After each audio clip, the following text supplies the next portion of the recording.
Metrodome in Minneapolis. The Vikings comfortably atop the NFC Central host Houston's Oilers, uncomfortable with a disappointing 5-4 start. And they're glad to be on the road, the Oilers. They feel Houston fans have given up on them. And part of the reason for their last two losses, the knockout of Warren Moon 2 weeks ago. Steelers, Rod Woodson on a cornerback blitz with a KO punch, not only to the jaw of Moon, his helmet hits the hard turf.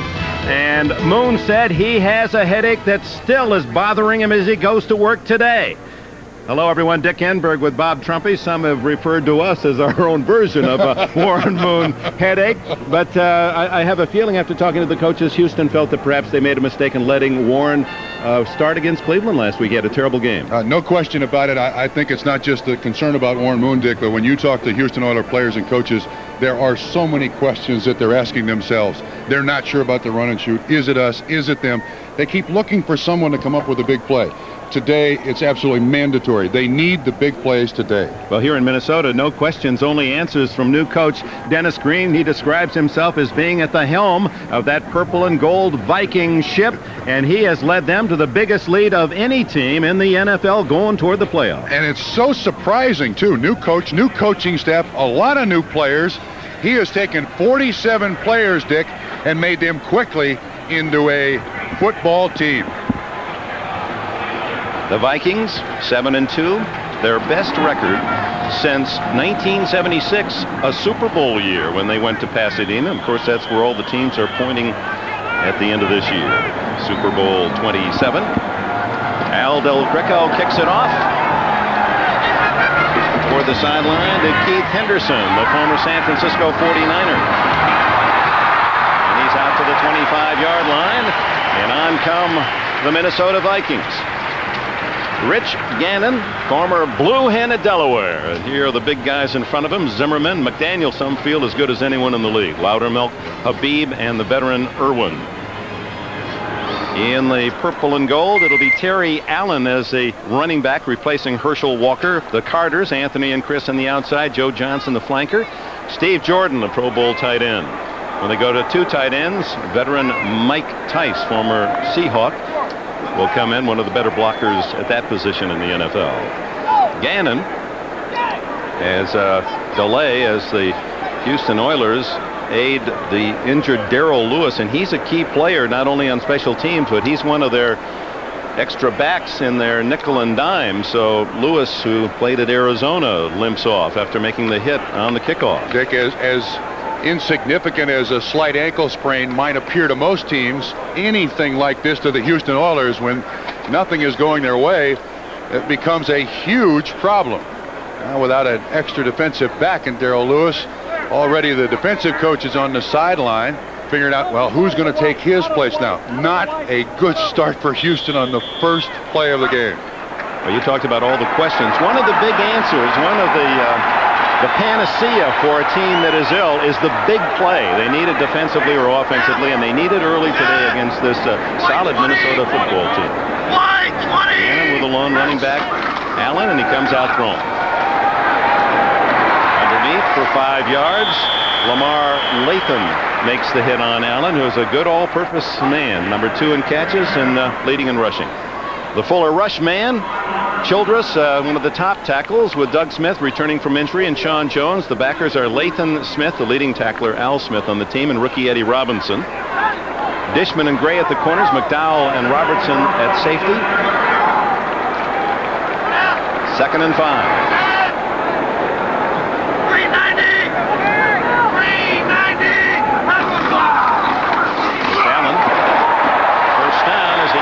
The 35-yard line, tripped up by Bubba McDowell.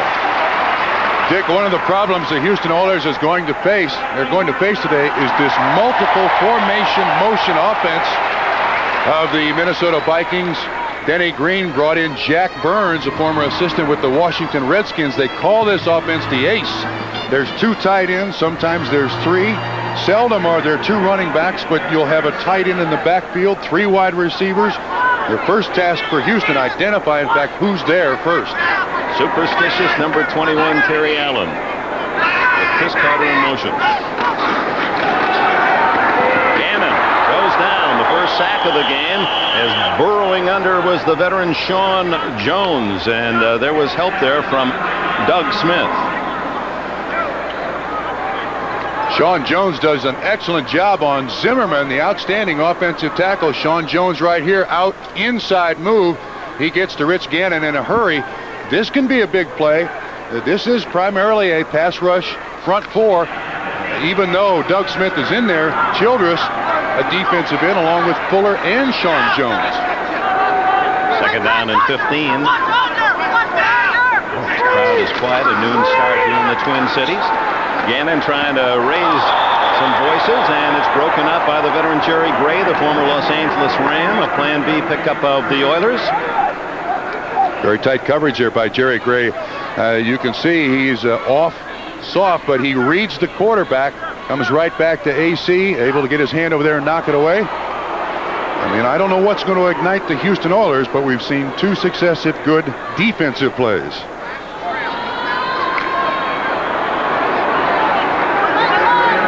Third down and 15. Vikings, who have started so well, getting that first possession and driving it into the end zone the last couple of weeks. Gannon under pressure, looking. He's a great scrambler,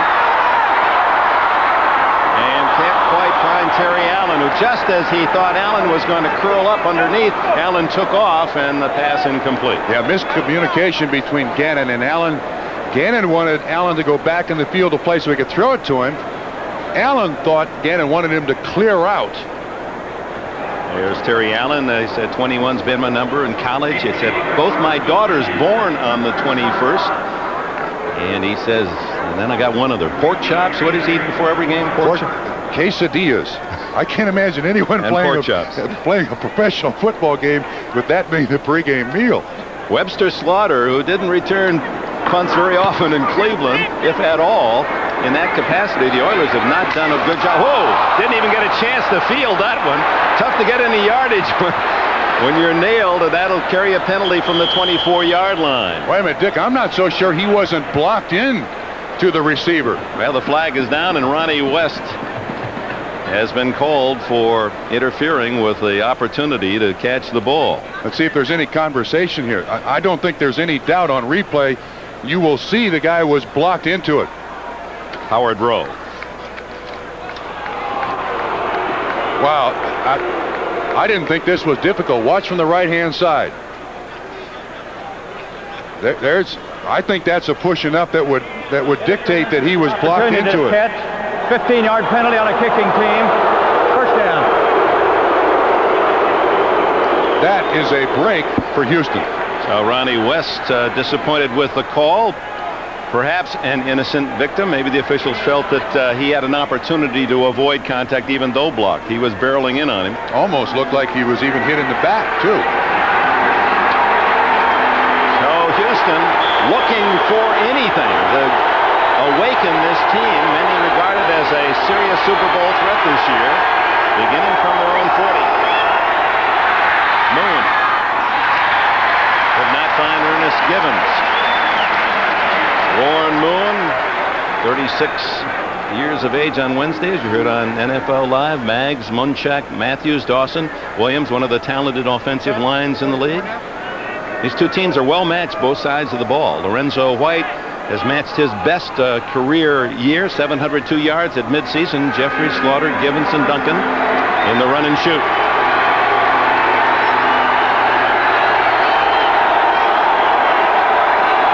Defense that harasses passers with their tremendous rush. Lorenzo White gets a yard. Chris Goldman, Jack Del Rio in on the stop, and Henry Thomas. Dick, as if Houston didn't have enough problems, this is the best defensive line they'll face in 1992 in my estimation. Goldman, former linebacker, played at 255 as a linebacker, now one of the premier defensive ends in the league, and this is not a defensive line that many people shove around.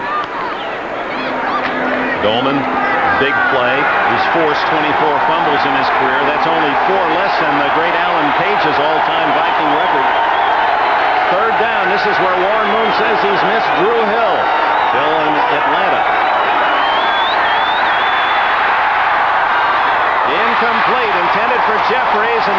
got a hand on it. Jeffries was open, but it appeared to be Anthony Parker or Audrey McMillan that had a hand in the way. Looked like Jeffries was trying to make a big play here. Watch, he knows where the marker is, but as he leans back to catch the ball and also make the first down, the ball just eats him up. You know, last week, one of the Houston Oilers' problems, they had 9 series of 3 and out, 7 straight. They start again on offense the same way they did last week. Greg Montgomery leads the National Football League with a 47.1 average. That's the good news. The bad news is a lot of them have been returns. This one skips to the 10. Well, the Oilers down it. Nope. One of the Oilers had his foot on the goal line when he touched the ball. And so it's a touchback, Minnesota. There's one of the many things that here you have a chance to pin the Vikings down in the 3-2 yard line, and they're unable to keep it out of the end zone. You lose 3 of your last 4. It's just simple things like this. I mean, it could have been 1st and 99 and a half, as it is a touchback. 59-yard punt, 39 net timeout. A lot of talk circulated in Houston. Of course, when you're not winning and expectations are so high that you start to look for means to criticize, and one is perhaps in the offense, the run and shoot. Atlanta not doing that well. Detroit in a in-between stage, and Houston having its problems. Have the defenses found out a way to stop the run and shoot? Well, Dick, I'm not sure I can answer it completely, but I can tell you the defensive part of it. Defenses are beginning to be able to, you see enough film, to predict what the run and shoot is going to do. And if a defense feels like it can predict what the offense is going to do, it's a big leg up. And Kevin Gilbride, the offensive coordinator, talking to Webster Slaughter, he's still learning this offense. This is not an offense you pick up in 2 or 3 weeks. There are a lot of adjustments on the fly for these receivers. Slaughter, the man who has replaced Drew Hill in one of the slots. So again, looking from their 20-yard line, and Terry Allen to the 23, where it'll be 2nd down and 7. Allen, who said that Herschel Walker was an inspiration to him as a second-year man out of Clemson. He said his work ethic never would be questioned, the way Herschel Walker did his job, and he's tried to live up to that as he's taken over the spot as the running back. The only negative for Allen, he has fumbled 5 times. But you see, he's produced 639 yards plus 30 catches this year.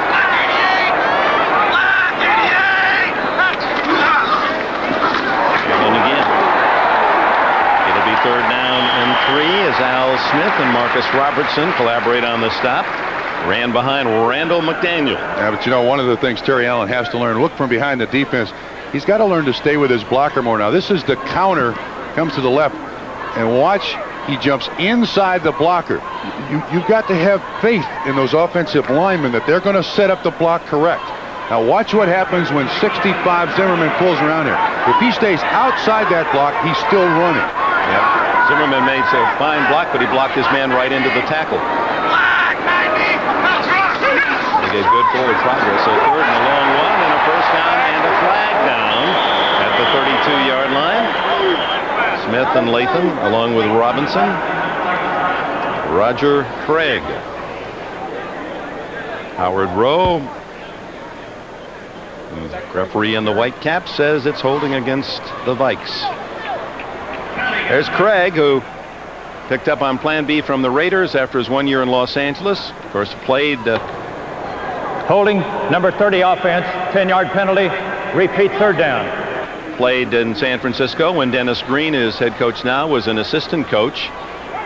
He grew up in Davenport, Iowa, did Roger Craig, and said the nice thing about coming up here, it's only a 5-hour drive, so his family is able to see him play the home games. He likes Dennis Green's approach, too. I mean, he likes to be a member of a team and a team atmosphere.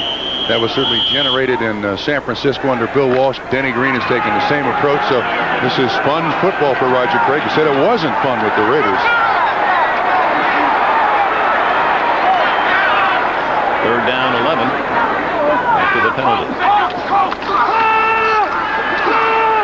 In and down the middle, way off the mark. Anthony Carter, well covered. Rookie linebacker Eddie Robinson had drifted right back into that area and was in front of Carter, so Gannon perhaps threw it away.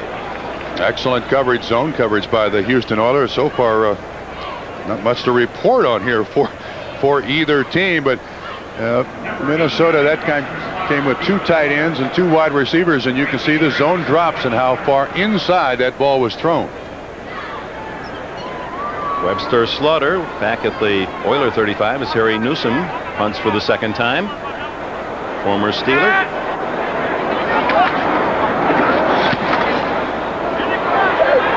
Driving kick. Slaughter to the 43-yard line.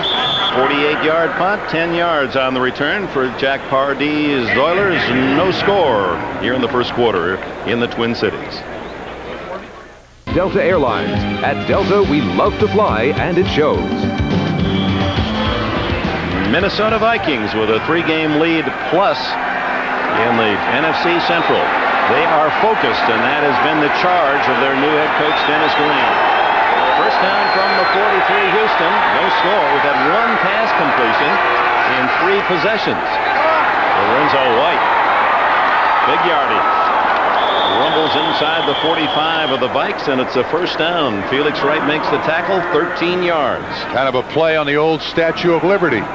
Warren Moon gets the ball up, shows pass to the linebackers. Watch him put his hands up in the air. See the linebackers pull out. 57 thinks it's passed. And Lorenzo White, excellent running back out of Michigan State. He is approaching 1,000 yards. Now that's, in my estimation, giving the ball more to him is one way to establish a positive feeling for the Houston Oilers on offense, Dick. Well, on the runs and the offensive line get to block. They say it's the run and shoot's a passive offensive line experience. White with a catch and a gain of about 6, maybe 7 more before Al Noga can catch him from the backside. He wants the ball. He said, I'd like to carry it 40 times. Yeah. I wish I was Emmitt Smith in Dallas. Yeah, and he told us last night, too. He said, the problem I have with this offense is I never know Sunday morning how much I'm going to carry the ball or catch it Sunday afternoon. It's all dictated by what the defense shows. This is a guy who, at 224 pounds, can carry the ball a lot, and it's a real slashing type runner. Look at that average per carry. Well, with that run that got the first down, it's his career high in yardage. That's a short 4 for a first down. Moon to Gibbons. Fumble. And the Vikings have it. Oh, my. Jack Del Rio. Boy, he did it last week, too, against Cleveland. Turned the football game in favor of the Browns.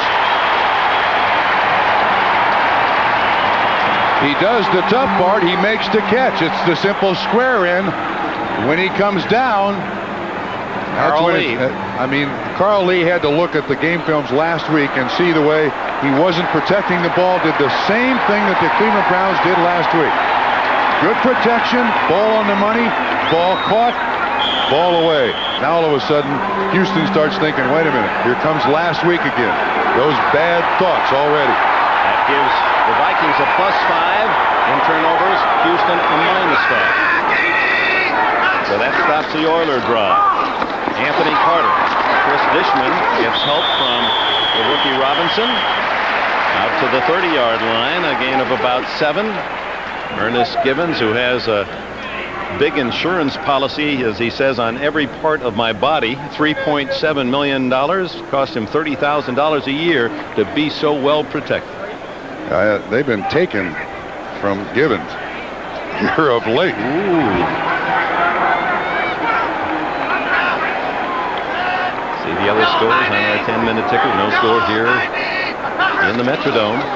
Second and short, and Terry Allen driving to the yardsticks at the 33-yard line.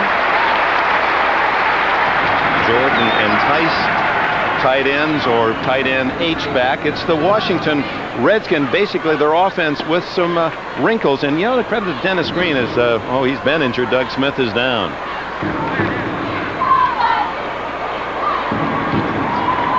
Doesn't seem to be wearing any pads there on his thighs. Yeah, that really is out of uniform. They could make him go to the sideline and put pads in his pants. It looks to me like may have pulled his hamstring again, which was the injury that kept him out for 4 weeks. Or maybe even, there he is, Doug Smith right there. He doesn't get a lot of contact, and yet watch him go down. It's the It's the hit. He reached for the back of that right leg. While they're attending him, I'd like to go back to the point on Dennis Smith, or Dennis Green rather, if I may. You know, Green, I guess we'll have time. Well, I know you can't I know you'll get to it. All right. Timeout. 7:22 left in the first quarter. When we look at this again from ground level, he's the third defensive lineman in, and if this is all it takes for Doug Smith to pull his hamstring, he was not healthy enough when this game began to play.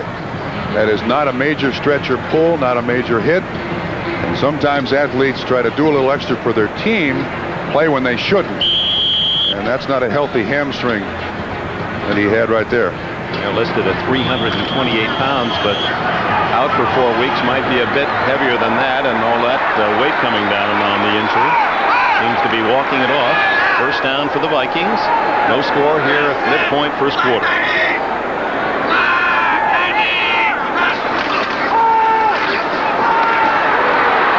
Green. And Gannon ad-libs his way out to the 30, let's see where they start. No, they said he stepped out way back at the 35-yard line. And, of course, the Viking fans through the years, it's a new generation now, but Grandpa and Grandma and Papa and Mama will say, hey, we like Gannon. He reminds us of frantic Francis Tarkenton, who scrambled his way into the record book for the Vikings, got him into a couple of Super Bowls. Difference is, I think Gannon is one of the excellent runners in the NFL. Fran was more of a scrambler to throw the ball. He runs to gain yards. I mean, yeah, he will escape, but he likes to get the ball up the field. Good job by the Oiler defense as they spoiled the screen, and Gannon scrambled for 2 yards. 2nd and 8. Draw to Allen, and as he greeted rudely by Ray Childress, taking out some of his frustration on the running back. Sean Jones was there as well. Minnesota with one tight end that tried to run the draw to the backside. Fuller hits him first, but nobody on that Minnesota Viking offensive line blocked Fuller or Childress. They were there to blow that play up big time. Loss of a yard, 3rd and 9 as they've corralled Terry Allen. He's made but 16 yards in 5 tries.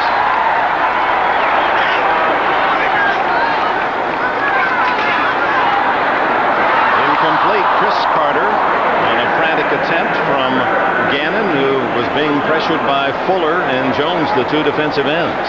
So Minnesota's offense, so outstanding the last couple of weeks, sputtering against the Oiler defense in the first period. That should please Houston fans, that their defense has answered the call this far.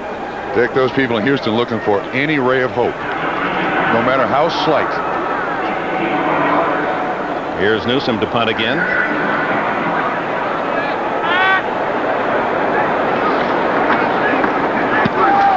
Beautiful kick. Slaughter retreats. Oh. That's going to be a safety for the Vikings.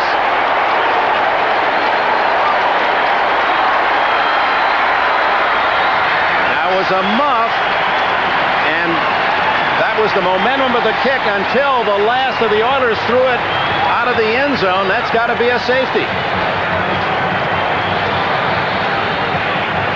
Chris Dishman seemed to be the last Oiler to touch the ball. I think you called it correctly.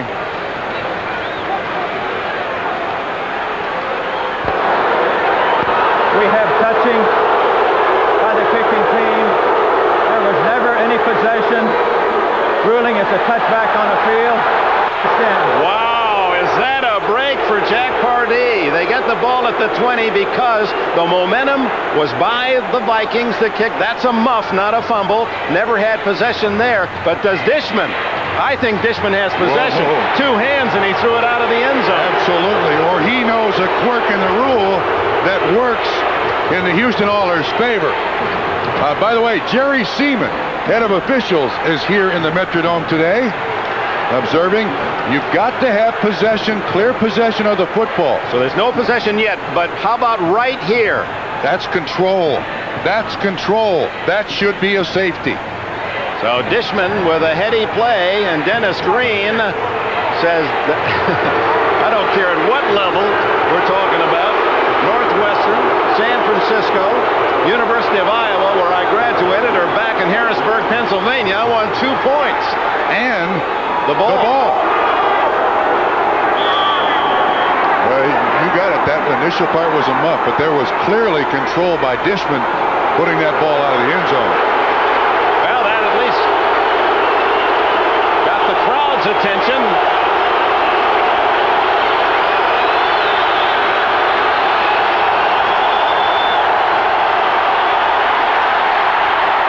Underneath to Lorenzo White for 5 yards. Mike Merriweather, what a game he had last week at Tampa Bay. Merriweather, the former Steeler, acquired 3 years ago. He seemed to make every tackle. Officially was credited with 12 solo tackles, but he was on the ball all day. And you know, Dick, he can't weigh 225 pounds. One of the most active linebackers I think I've ever seen in the NFL. He's a good coverage guy. He's a great tackler. He's a good pass rusher. And what the touchdowns scored as a linebacker? 5. University of Pacific. On 2nd and 4.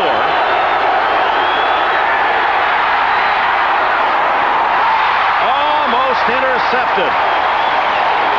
Audrey McMillan, who played his college ball in Houston, in fact, first 3 years as a quarterback of the Cougars, almost snared that one for Moon.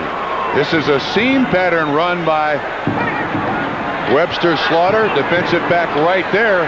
So far, the only thing that's working for the Houston Oilers is Lorenzo White. Receivers are not catching it. When they do, they're not hanging on. This is a very poor start for the Houston Oilers. 56-year-old Jack Pardee, who's been a head coach at almost every league, USFL, WFL, NFL, and always successful. Quiet and strong, but his patience has been tested the last couple of weeks. Moon. Merriweather gives him a pat as he goes out of bounds with a scramble first down. 11 yards for Moon, who's nearly 36-year-old legs can still pedal pretty well. And Dick, I think Warren Moon is trying to ignite his offense in some way. Receivers down the field covered. Okay, I'm going to show the team that I'll put my butt on the line out there. Let me ask you, Bobby, you've got Jack Pardee, who really is quiet, almost stoic. You've got Warren Moon. He's not a shouter and a yeller, an emotional guy. Can a team, when their two main leaders are so calm and cool and collected, get fired up? I'll answer that question in a moment. Lorenzo White building a fire, and he, too, you talk about quiet, he makes Pardee looked like a screaming maniac. Lorenzo White is about as quiet, a soft-spoken an athlete as you'll ever find. To answer your question about can a quiet quarterback get you fired up, yes, through performance. But Warren Moon has thrown the ball so well for so many years, they know that Warren Moon is not going to be the guy to stand up in front of the team and get it done. So somewhere else, someone is going to have to step forward. But they've got new people in key positions. Bruce Matthews is another guy who is not very outgoing. Ray Childress probably is the one who's come to the front of the class in that regard this past week. Moon has a man open. It's Leonard Harris. And Harris, with his 28th catch of the year, he's having his best season as an Oiler. Merriweather made the tackle close to a first down. Let me tell you what Minnesota's idea here is against the run and shoot. Tony Dungy, the defensive coordinator, they're going to drop deep, make sure the catches are underneath, and then hammer the receivers as best they possibly can. That theory, in part, comes from Bill Cowher of the Pittsburgh Steelers. They've beaten Houston already twice, and that's what the Minnesota Vikings defense concept is today. Hit them and hit them hard. We heard the expression laid the leather more than once yesterday. Second down and a short two. That'll be a first down catch, and there's an example. Gibbons gets about 4 yards on the play, a first down, but takes a good solid hit from veteran Carl Lee. If I see a difference in the run and shoot from the years that I've watched over the last 2 or 3 years, you see a lot more receivers catching the ball standing still in this offense. It used to be that receivers were running across the middle, they were going down the field, and now they're sedentary when they catch it. Well, that's a terrific point. You're absolutely right on. It's just not working. They're not getting those receivers free through the defense. Even the short passes, on the run, full speed going forward. Lorenzo White. Boy, that's some nice running there. Picking his way, as the runners must in this offense. There's no real go-off tackle, go-off guard. You just wait for the hole to develop, and White showed his patience, gets 11 more. And it's man-on-man blocking up front. You've got 5 offensive linemen trying to take care of 4 defensive linemen and a linebacker. So it's really man-on-man. Great confidence in the Houston Oilers offense. And now Houston Oilers, terrific drive. First great drive they've had in a couple of weeks. White, sensational Big Ten star at Michigan State, having his best NFL year. He's averaging over 9 a carry in this game. Whoops. Penalty against the Oilers. A motion. And that'll negate White's catch at the 20-yard line. Look at him pile on. Look at the Vikings. I think the Vikings are saying, all right, you're going to give it to Lorenzo White to carry? Okay, fine. When he catches it, we're going to make sure there's a crowd of Vikings there. Motion penalty. The receiver on the far right side, I believe, was not either Givens or Duncan. It is the far, top of the 81. Easily identifiable when he's got it written on his shoe. Now, how does our camera know to be right there to get that shot? We can't tell you that. Those are trade secrets. Givens, who studied film of the great ones, Lofton and Warfield and John Jefferson, he said. And of course, was a big Mark Clayton fan. Went to the University of Louisville, followed Clayton, built much the same. Second-round pick of the Oilers. Had a fumble and now a penalty, or a penalty that cost the Oilers a gain. Oops, that's a blown play, and Moon, like a college option quarterback, makes some yardage out of it. It's like a play from the CFL when he was playing with the Eskimos. This is intended to go to Lorenzo White, no question about it. When he turns, he thinks he's supposed to hand off. Lorenzo White steps the wrong way. And see, again, when you lose 3 of the last 4, when you're 5 and 4, mind's just not right. No, he's a great athlete. In fact, he wanted to be a quarterback all his life, and college coaches didn't think he could be one. Thought he'd be a better wide receiver or defensive back, running back. 2nd and 7. Wide open is Leonard Harris, and Harris ducks out of bounds right at the sticks at the 16-yard line. Boy, sometimes as a receiver you got to pay the price. Harris chose the sideline. All he's got to do is turn up a little bit, he makes the first down.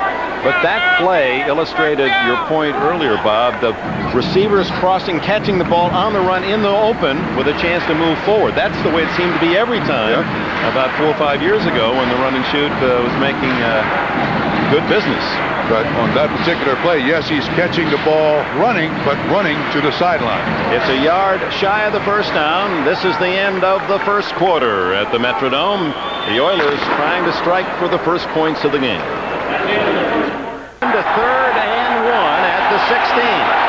This is the 10th play.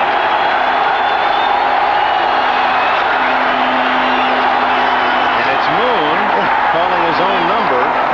Boy, his helmet almost ripped right off the back of his head as Del Rio and Merriweather and 4 or 5 other purple shirts put the hit on him. He got crunched. Goodness, he chooses the left side. There is a clear, solid hit right on the point of his helmet.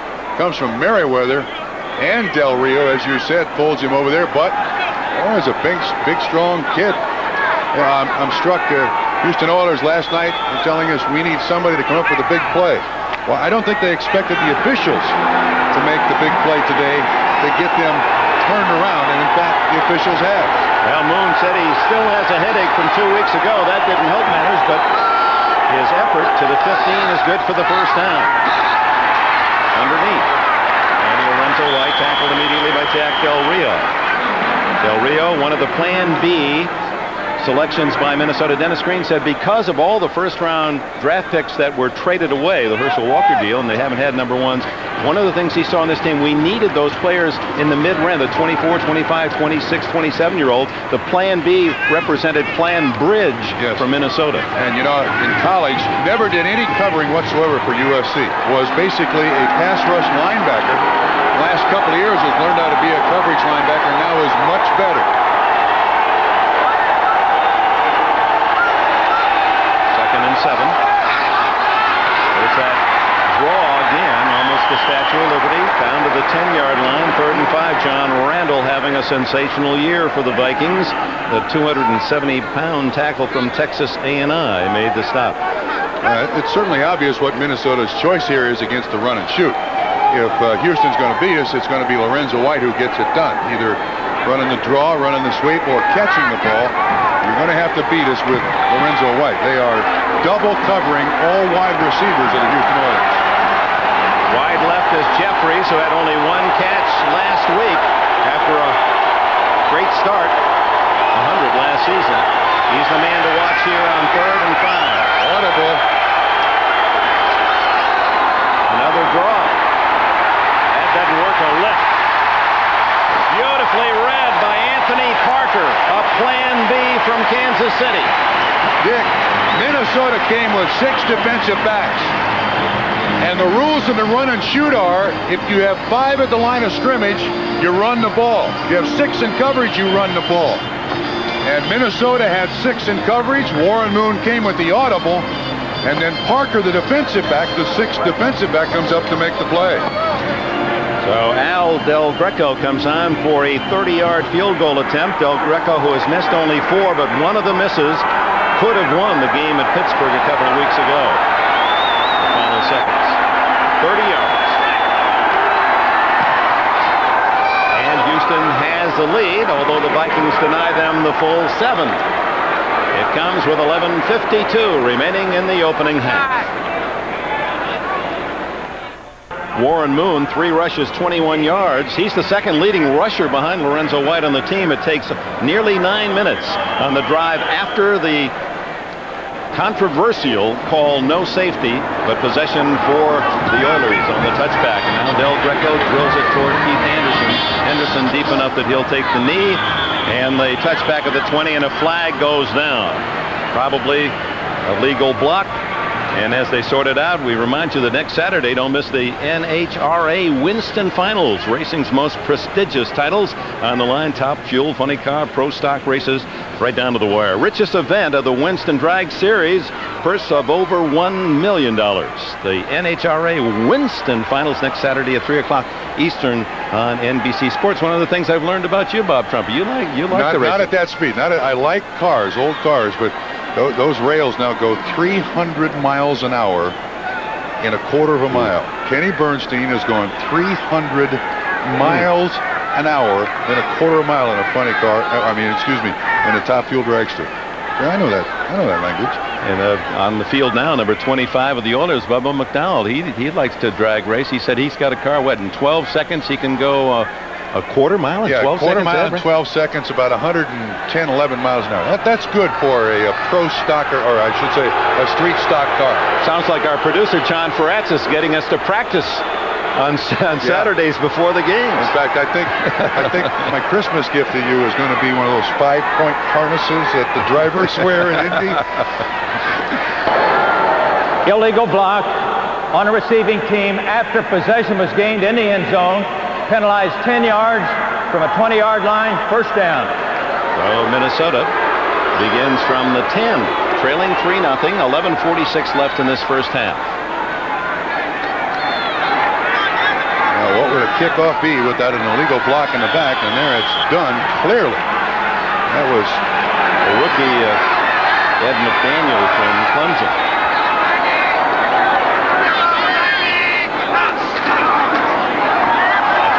Craig, the veteran. A gain of 6 yards for Craig, who came to Minnesota from San Francisco, as we go to New York.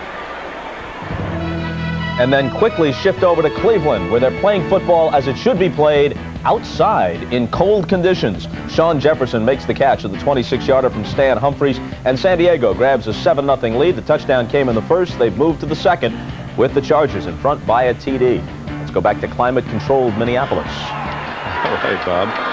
Easy for us to sit in studios and say it should be played outside. Going there is Childress and company, and that's Jeff Alm moves in for the injured Doug Smith, who makes the play, the former Notre Damer. And boy, the Irish proud today after coming from behind final seconds against Penn State. And we understand Lou Holtz will be a special in-studio guest for an interview today. Oh, not in studio, but will be a special guest today on NFL Live at halftime. On the Gold Dome from South Bend. Third down and 3.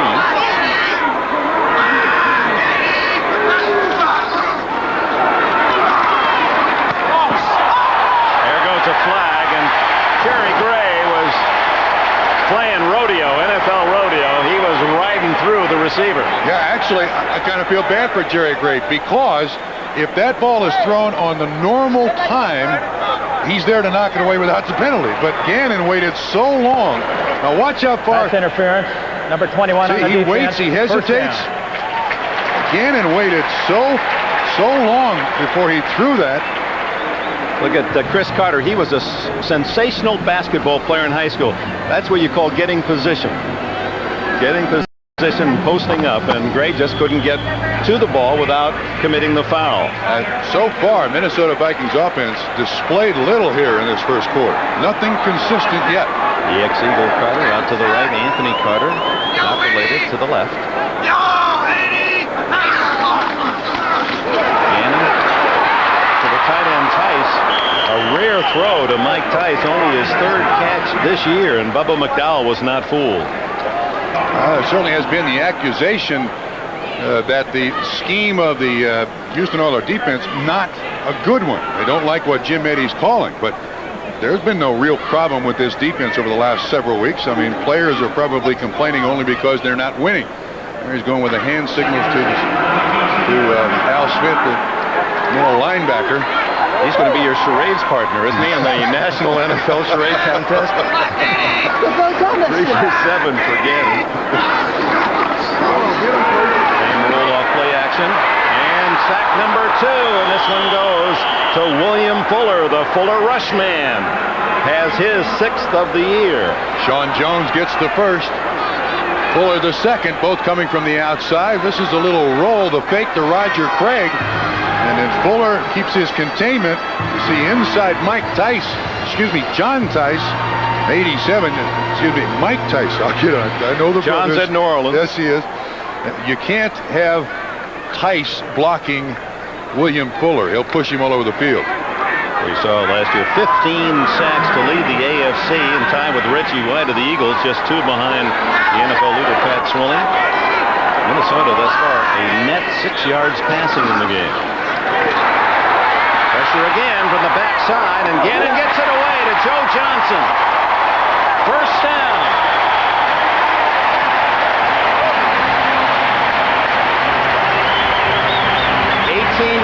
And Gannon just gets it away. And Houston came with the entire defensive roster on this snap. You can see them all up front there. I mean, nobody's backing off. They definitely want to get to Rich Gannon. Although Lamar Lathan backs off. Pressure from the outside. Steve Jackson, extra defensive back, was a man coming up the backside, and meanwhile 89 Johnson has his 9th catch of the year, a big one. First down, and that'll make his dad, who's celebrating his birthday, happy. He said, I want to make the catches and talk about dad. Roger Craig. Craig, the veteran, prancing in his classic style for 9. Always been I think the main characteristic of Roger Craig, the high knee action. And nothing fancy about this, but at the line of scrimmage, you can't tackle Roger Craig the way you tackle other running backs, because he'll pull out of just a one-leg tackle for those high knees. 16 yards for Craig. Brings up almost a 3 down, 2nd and 1. And then to Steve Jordan. Jordan, the 6th consecutive Pro Bowls. Always a lot of catches. He's the all-time Minnesota career leader in receptions, but not getting as many chances in this offense, but he isn't complaining. There is a flag down, but he runs the in pattern. He's got Lamar Lathan, 57 in coverage, one of the superb athletes in this league. The Brown Bruin, but it's called back. Prior to the snap, we got a false start on the entire offensive line. 5-yard penalty. Repeat 2nd down. Well, that negates a big gain on 2nd and 1. Well, this shouldn't be hard to pick up if it's the entire offensive. Yeah, they got to be set for a full second when you go from that pre-shift to hand down on the ground. They call it on the offensive line. That's actually on the quarterback. He's the one who dictates that they're not set long enough. Dennis Green can't be happy with 40 yards in Minnesota penalties already.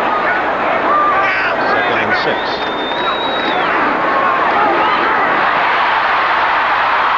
Chris Carter. Oh, some nice running and threading his way through 3 or 4 tackles and a 1st down at the 50. Boy, he did a lot of work there. I'm not sure he gained an inch with all of the effort. Kind of the tandem situation there. Carter finds the dead spot. He goes straight up the field here. Let's see. He's at the... does he make any more yards? Well, he may have lost a half a yard with all of that activity. But, you know, trying to inspire his teammates, get that yard, break a tackle. Biggest fan, of course, is brother Butch Carter, who played in the NBA 6 years. Indiana University star. Now with Milwaukee Bucks as a coach. Gannon. Oh, should have been intercepted by Chris Dishman. And that's another element that has plagued this Houston defense. They had their hands on 4 balls last week against Cleveland. They can't seem to pull in the turnover.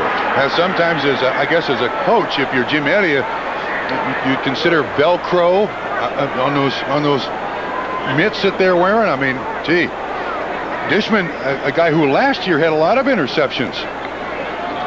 They had 6 last year and was a starter in the Pro Bowl. This is 9 games last year, almost twice as many takeaways as this year.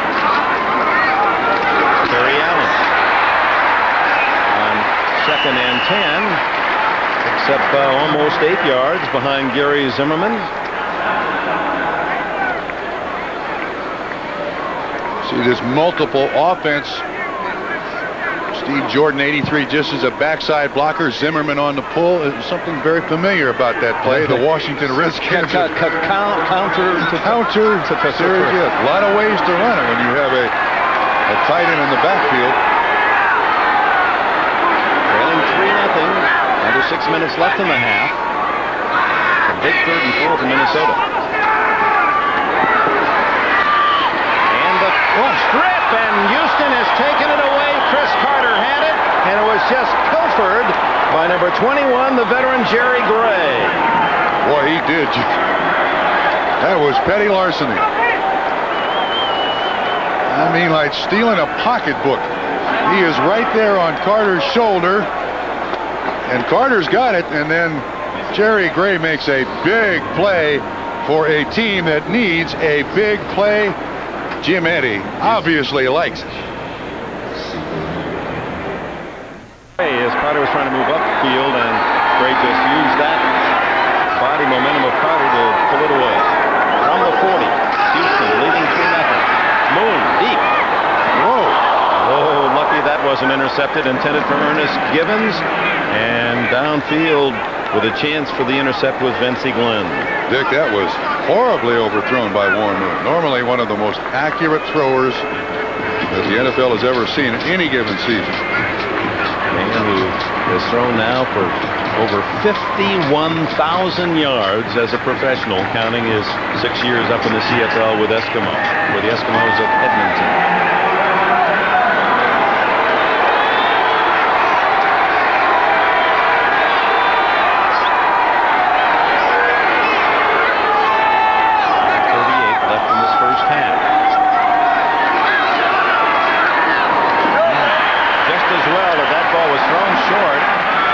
Jeffries, because that cornerback, Anthony Parker, was coming up fast. But I think that appeared to me to be a conscious effort on Warren Moon before the snap. I got to get the ball to Haywood Jeffries.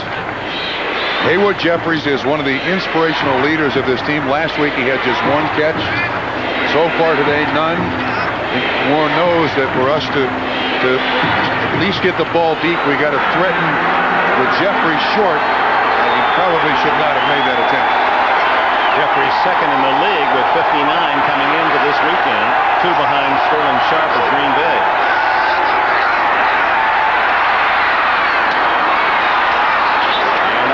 First down to Jeffries, his first catch, and it's at the Minnesota 48-yard line. Good hit by Audrey McMillan. Finally, they had a 4-1-6 defense. Jeffries at the top of the screen just runs the hitch. The defense goes off against him, and he finally makes the catch. Now, when he gets up, he promised his teammates he was going to try to inspire them on the sideline. He was looking for high fives over there from his teammates. Well, he had a big week. He was down in Greensboro with Page High School. His teacher, the one he nominated, 10th grade biology teacher, Stephanie Henderson, won this NFL Teacher of the Month for November. Lots of tears. 1,000 kids down there inspired by a great moment. Moon underneath for another first down, this time to Leonard Harris. Harris at the 27-28-yard line. Well, the Oilers' offense here, this run and shoot, starting to show some rhythm. And if there's one secret ingredient to this offense, it's the rhythm. There, a receiver catches the ball running, is able to pick up good yardage. You mentioned Haywood Jeffries and the tears. I was struck by, he said, I didn't want to cry, but I did. Whoever wants to cry in those situations. His teacher was crying. He said, I looked at my dad. He was crying, then I lost it. Yep. All through smiles. Houston trying to make things happy for Oilers fans. And Moon may get 5 yards on a free play here and goes for the strike to Gibbons. Barely a 5-yard penalty against Minnesota. Looked to be Henry Thomas jumping offside. Dick, a lot of positives here now for Houston. Good pass protection, and receivers are getting through this defense. Offsides, number 97 defense, 5-yard penalty, repeat first down.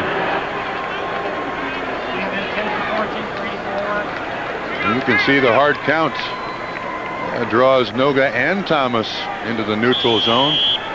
And Warren Moon, I think, displaying a little more confidence in his offensive line, taking the ball from under center. Well, normally in the run and shoot, that's the way the true run and shoot is run. He likes the shotgun, but he's up underneath the center so that Lorenzo White is more of a threat in the offense. On that line, that's a good graphic illustrating how well Moon has been protected all year and today against a very tough pass rush. There's the first sack. John Randall. I don't believe there'll be a penalty because the play had already been whistled dead in the grass band control. John Randall, his sack makes it 7.5 for the year. He had 9.5 to lead the Vikings last year. He plays the defensive tackle.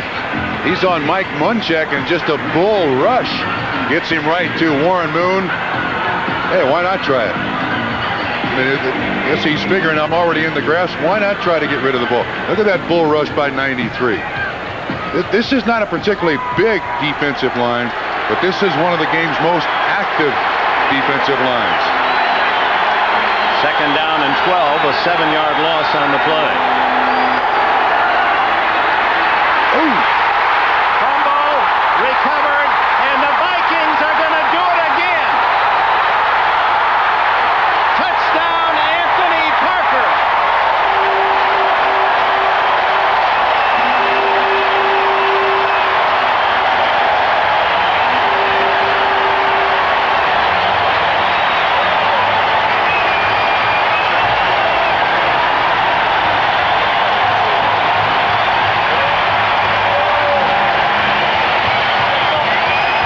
The 5th touchdown by the defense in the last 3 games. Carlos Jenkins, the linebacker, number 51, with a vicious blindside hit on Moon, dislodged the ball, and Parker runs it for the score. 58 yards.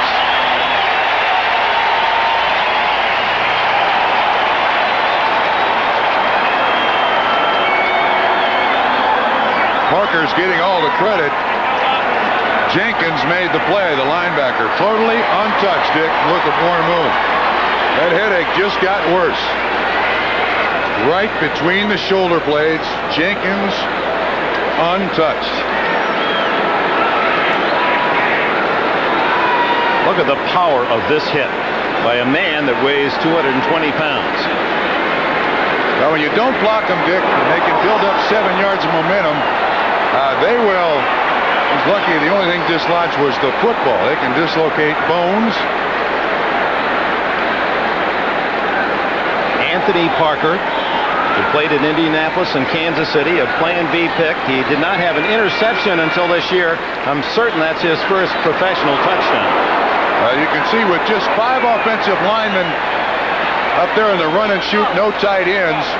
When a blitz comes, and they don't blitz often, I mean, they're trying to consume as many of these guys here as they can. This is the guy who is untouched. Pass protection rules are you block inside first. Bam! Right in the chest. And for the defensive coordinator, Tony Dungy, who learned as a Super Bowl assistant under Chuck Noll at Pittsburgh, that is a special defensive alignment for this game. Well, that makes them feel good when they put something in and it pays off in a touchdown. Moon trying to clear the cobwebs. Minnesota leads 7-3. Starter. Look for the stars and you'll find Starter. By Pringles. So fresh, once you pop, you can't stop. By Black & Decker, the source of powerful gift ideas. And by Mitsubishi, bringing you a full line of award-winning automobiles. Mitsubishi, the word is getting around. It's a constant call, a coaching cliche. Give us the big play.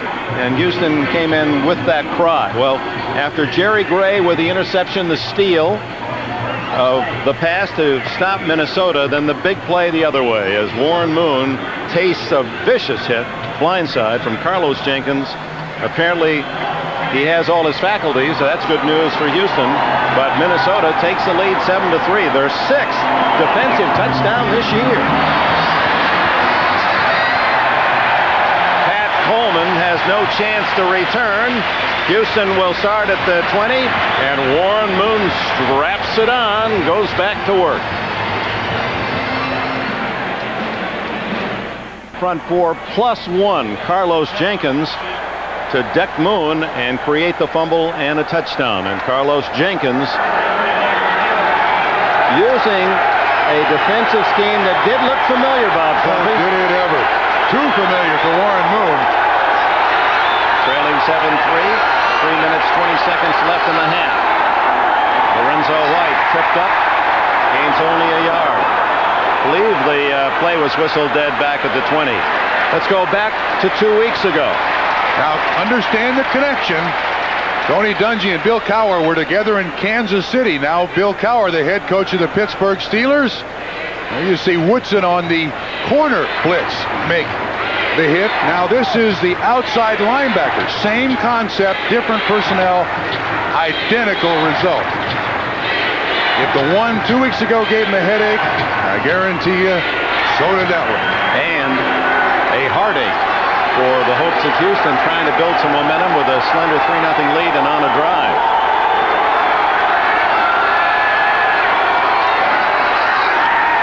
Jenkins was coming again.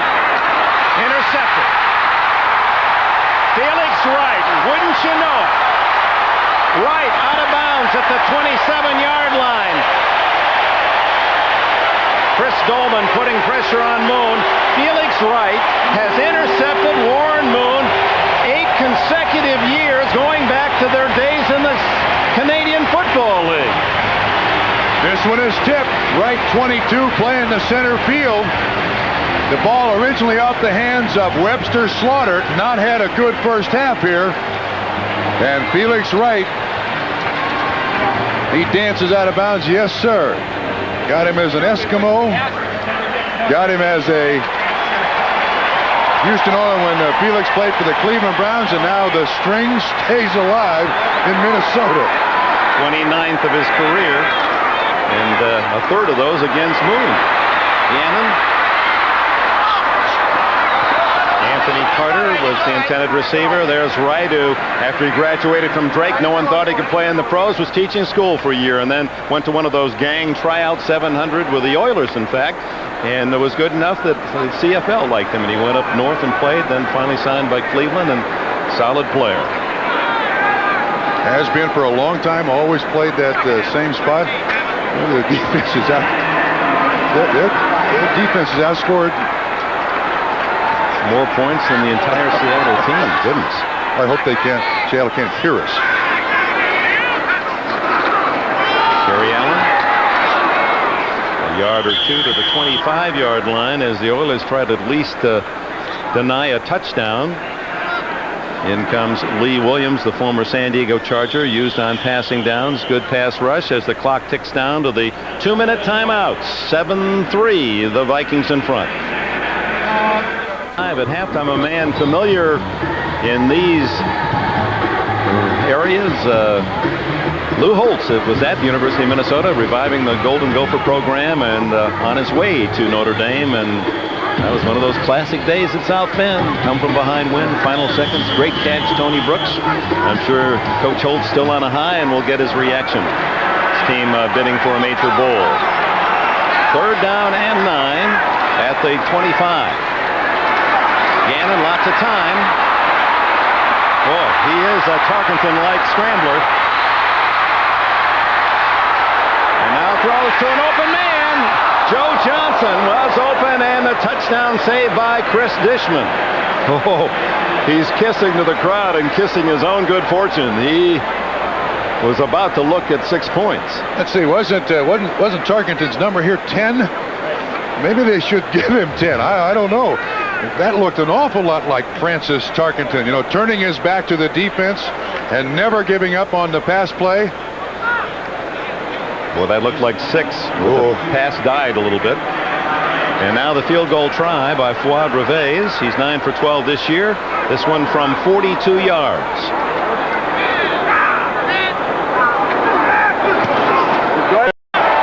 Can't hit it center better than that.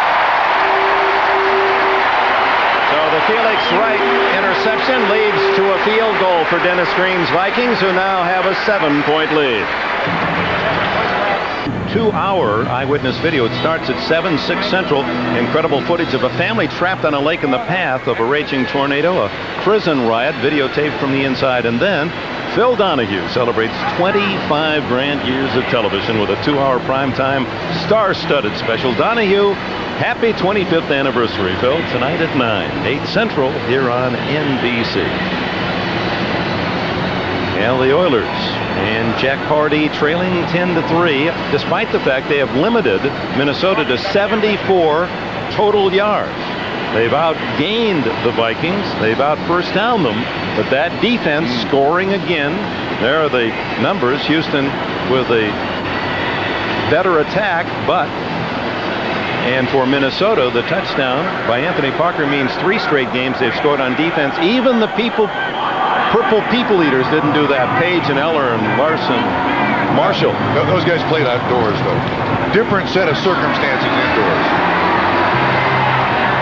No chance to return for Spencer Tillman. And Warren Moon will start at the 20-yard line. It gives us a chance to look ahead 1 week as we approach Thanksgiving.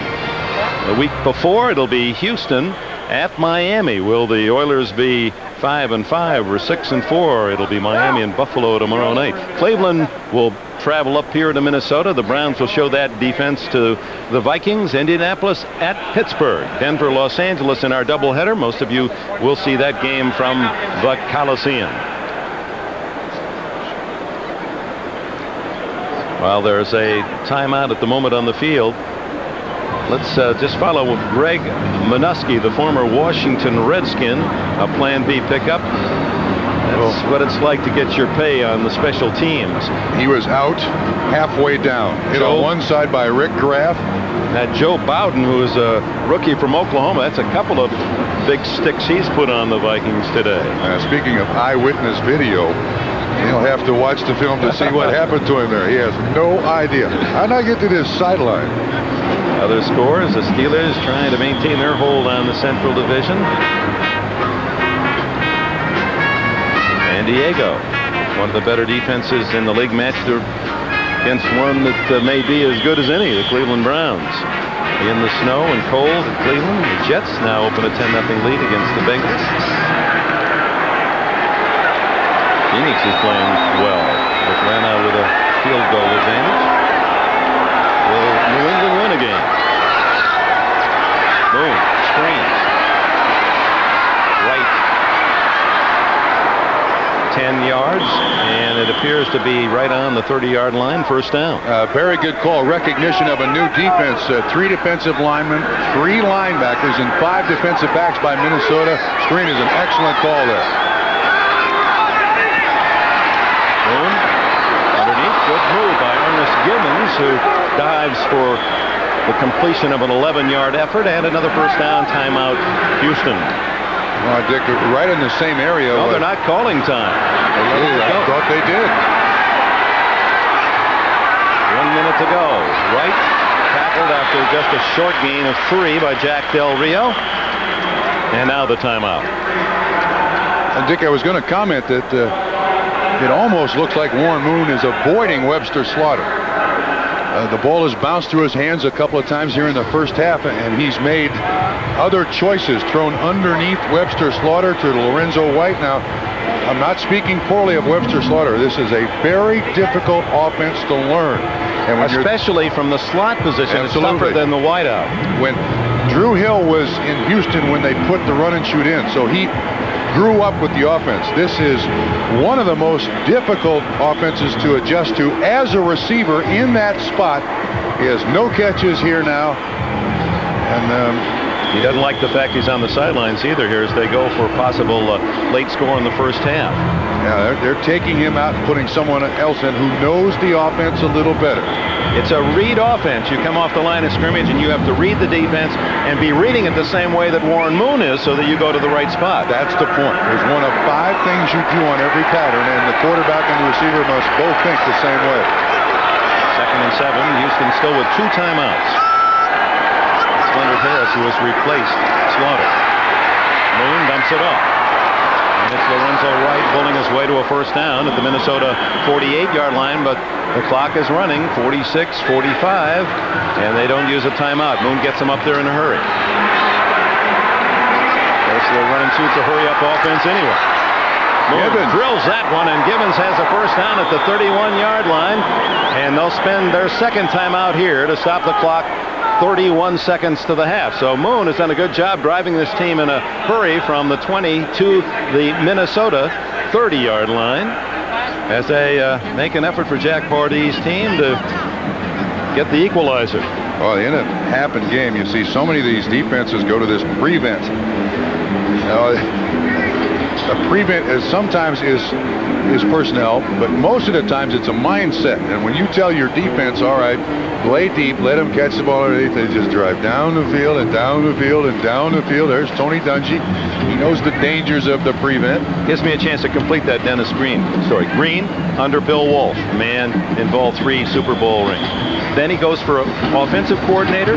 He goes to the Washington Redskins for Jack Burns. Joe Gibbs, Super Bowl champions. Defensive coordinator, Tony Dungy, Super Bowl champions, Pittsburgh Steelers. So he's really surrounded as his leaders, his teachers, as he calls them, as Bill Walsh always said. His assistant coaches are his teachers. That's all they have to do is flash those rings. That's the whole idea of this. There's a bunch of them, too. Moon, 5 for 5 on this drive. No flag. Moon gets away. Chris Dolman. And scrambles out of bounds with a first down. What a big play. Chris Dolman had him for a sack, one of the leaders in the league with 9.5. And Warren Moon was able to shrug off the hit and pick up 14 yards. Dolman doesn't miss many either. He's at the top of the screen. You see, he jumps a little early, and then he's inside on the rush. Ooh, Warren does a great job of avoiding that tackle. And then the presence to find a spot to run and gain. He's rushed for 35 yards today. Doing whatever it takes to try to ignite his offense here. And save the timeout by getting out of bounds. Houston, one timeout left. Trailing 10-3. Wide open is Jeffries, and the biggest of the Houston receivers is hit at the 7-yard line, and a timeout called with 14 seconds remaining, and Jeffries called it. Well, again, Jeffries trying to make a little more out of the play than he could expect. If he goes to the sideline and stops the clock, Houston's in a lot better shape. This was a strange pattern here. It's just down the field, and coverage is almost dropped. And then Moon, you could see at the bottom of the screen. I wish he'd have gone out of bounds. That would have been so much easier. But he's trying to make a big play. You can't fault him for that. Man at 6'2" with a basketball build, and he was an outstanding basketball player. Was Jeffries, as you look at Warren Moon. Jeffries, in fact, played at that Greensboro High School. His teammate was Danny Manning, now starring with the LA Clippers. The best story about Haywood Jeffries, though, being the 15th of 17 children. We're talking about a different individual. This guy probably wore hand-me-downs until he signed his first pro contract. We're going to see Houston on Thanksgiving Day. He'll have as big a crowd rooting for him around the table as anyone. Yep. What a drive by Warren Moon. Can he get the final 6 yards and a tying touchdown? 14 seconds left. No timeouts.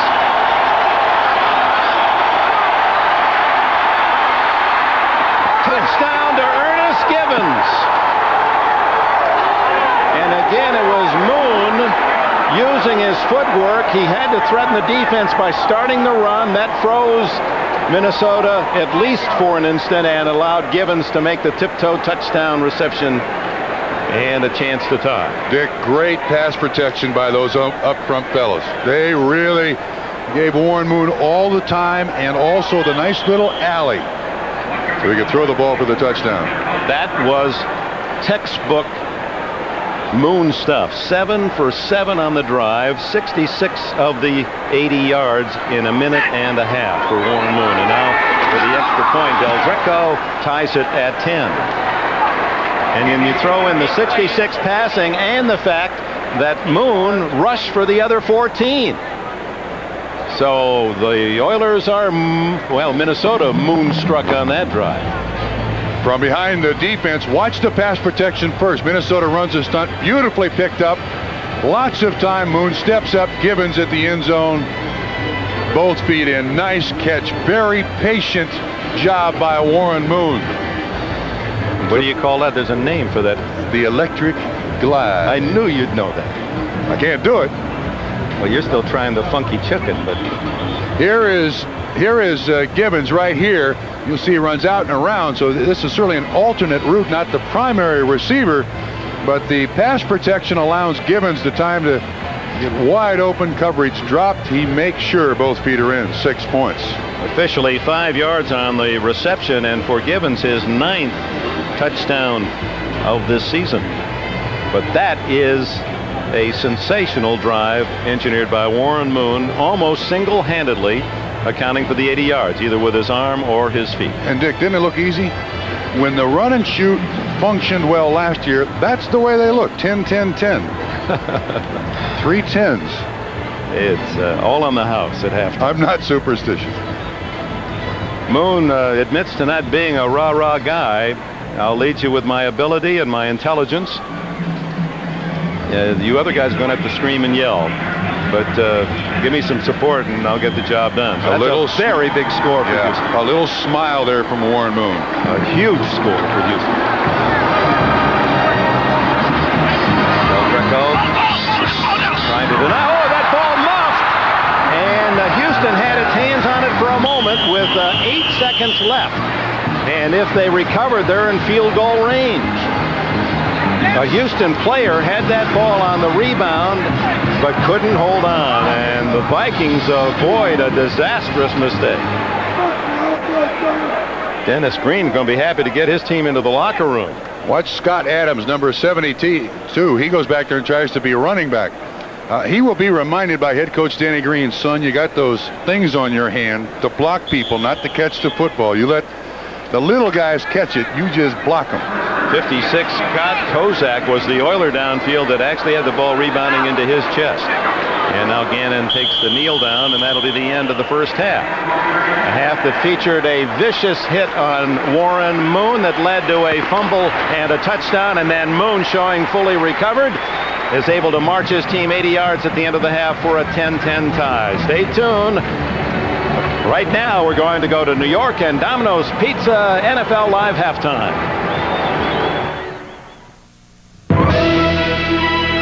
This is the Domino's Pizza NFL Live Halftime Report, brought to you by Domino's. Nobody knows like Domino's how you like pizza at home. All right, halftime at the Metrodome, tied at 10. This is the former Oiler Alan Pinkett. OJ will be back later in the day. Will McDonough here, of course. We'll hear from them in just a moment. To the scoreboard, the Vikes and the Oilers even up at 10. Let's take a look at some of the highlights. The Vikings coming in at 7-2, and the Oilers, losers of 3 of their last 4, are 5-4 overall. And their execution problems continued early. Haywood Jeffries unable to hang on to this one from Moon, and they had to punt. A bit later, Ernest Givens will catch this pass, but when he's hit by Carl Lee, he fumbles, and Jack Del Rio recovers to snuff out the Oiler threat. Now the Vikings punt still in the first quarter, and Harry Newsom's kick is mishandled by Webster Slaughter at his own 10-yard line. And they're going to rule this a touchback, although that was controversial. Looked like it was helped out to prevent the Vikings from coming up with the easy touchdown. Now on to the second quarter. The next time the Oilers had the ball, they're driving, but they have to settle for a field goal as Lorenzo White is stopped for a 2-yard loss on the third down play. Moon obviously frustrated. His fumble had been returned by Anthony Parker for a 58-yard touchdown. That is the 5th touchdown scored directly off the defense by the Vikings in the last 2.5 games. They had 2 in each of the preceding 2 games coming in and 1 in the first half today. However, Moon was able to cap that late drive, completing 7 of 7 on the march and tossing the 5-yarder to Ernest Givens to tie it up at 10 just before halftime. How about this one at Arrowhead? Kansas City at 5-4, leading the 6-3 Redskins 28-0 at the half. Christian Okoye has 2 rushing touchdowns, and Dave Craig a 44-yard touchdown pass to Tim Barnett. Philadelphia and Green Bay have gone to the third quarter at County Stadium in Milwaukee. The Pack leads here 14-3. Let's take a quick check on the stats of Randall Cunningham. He was 9 of 17 in the first half for 59 yards. No touchdowns, no interceptions, but can't get them in the end zone, at least not yet, as he continues to have his troubles, down by 11 points. Pittsburgh and Detroit at Three Rivers, halftime there, and the Steelers with the 10-7 lead in the snow. San Diego and Cleveland on a 26-yard throw from Stan Humphries to Sean Jefferson. The Chargers, who have played very well of late, leading the Browns at the half, 7-3, snow falling there as well. The Jets and the Bengals at the Meadowlands, and the Jets at 2-7, leading the 4-5 Cincinnati club, 10-0 there at the half. Phoenix and Atlanta are both 3-6. The Cardinals have won 2 in a row, and on the road they have managed a 10-all halftime tie at the Georgia Dome. And New England and Indianapolis just before halftime tied at 14. Pats, of course, 0-9, and forced to go with young Scott Zolak out of Maryland with Tom Hodson and Hugh Millen both hurt. They fall behind 7-0 when Clarence Verdun fields the punt from Sean McCarthy and brings it back 53 yards for the TD. 7-0 Colts at the Hoosier Dome. They're looking to get to 500. They begin the day at 4-5. But Jeff George's first pass attempt of the day is intercepted by Pats cornerback David Poole. He brings it back 41 yards to even the score at 7-7. Still in the first quarter, rookie running back Kevin Turner coughs this one up, and it's recovered by the Colts. That's Zolak's dad, Paul, who was Joe Montana's high school coach, a bit upset by that. It led to a touchdown, put them behind 14-7, but then Zolak tied it with his 2-yarder to Ben Coates, and the extra point evened things at 14-14, and they are just before halftime. Well, Alan, let's talk about the Oilers and the Vikings. Houston was able to tie it with the late drive, and Moon was nifty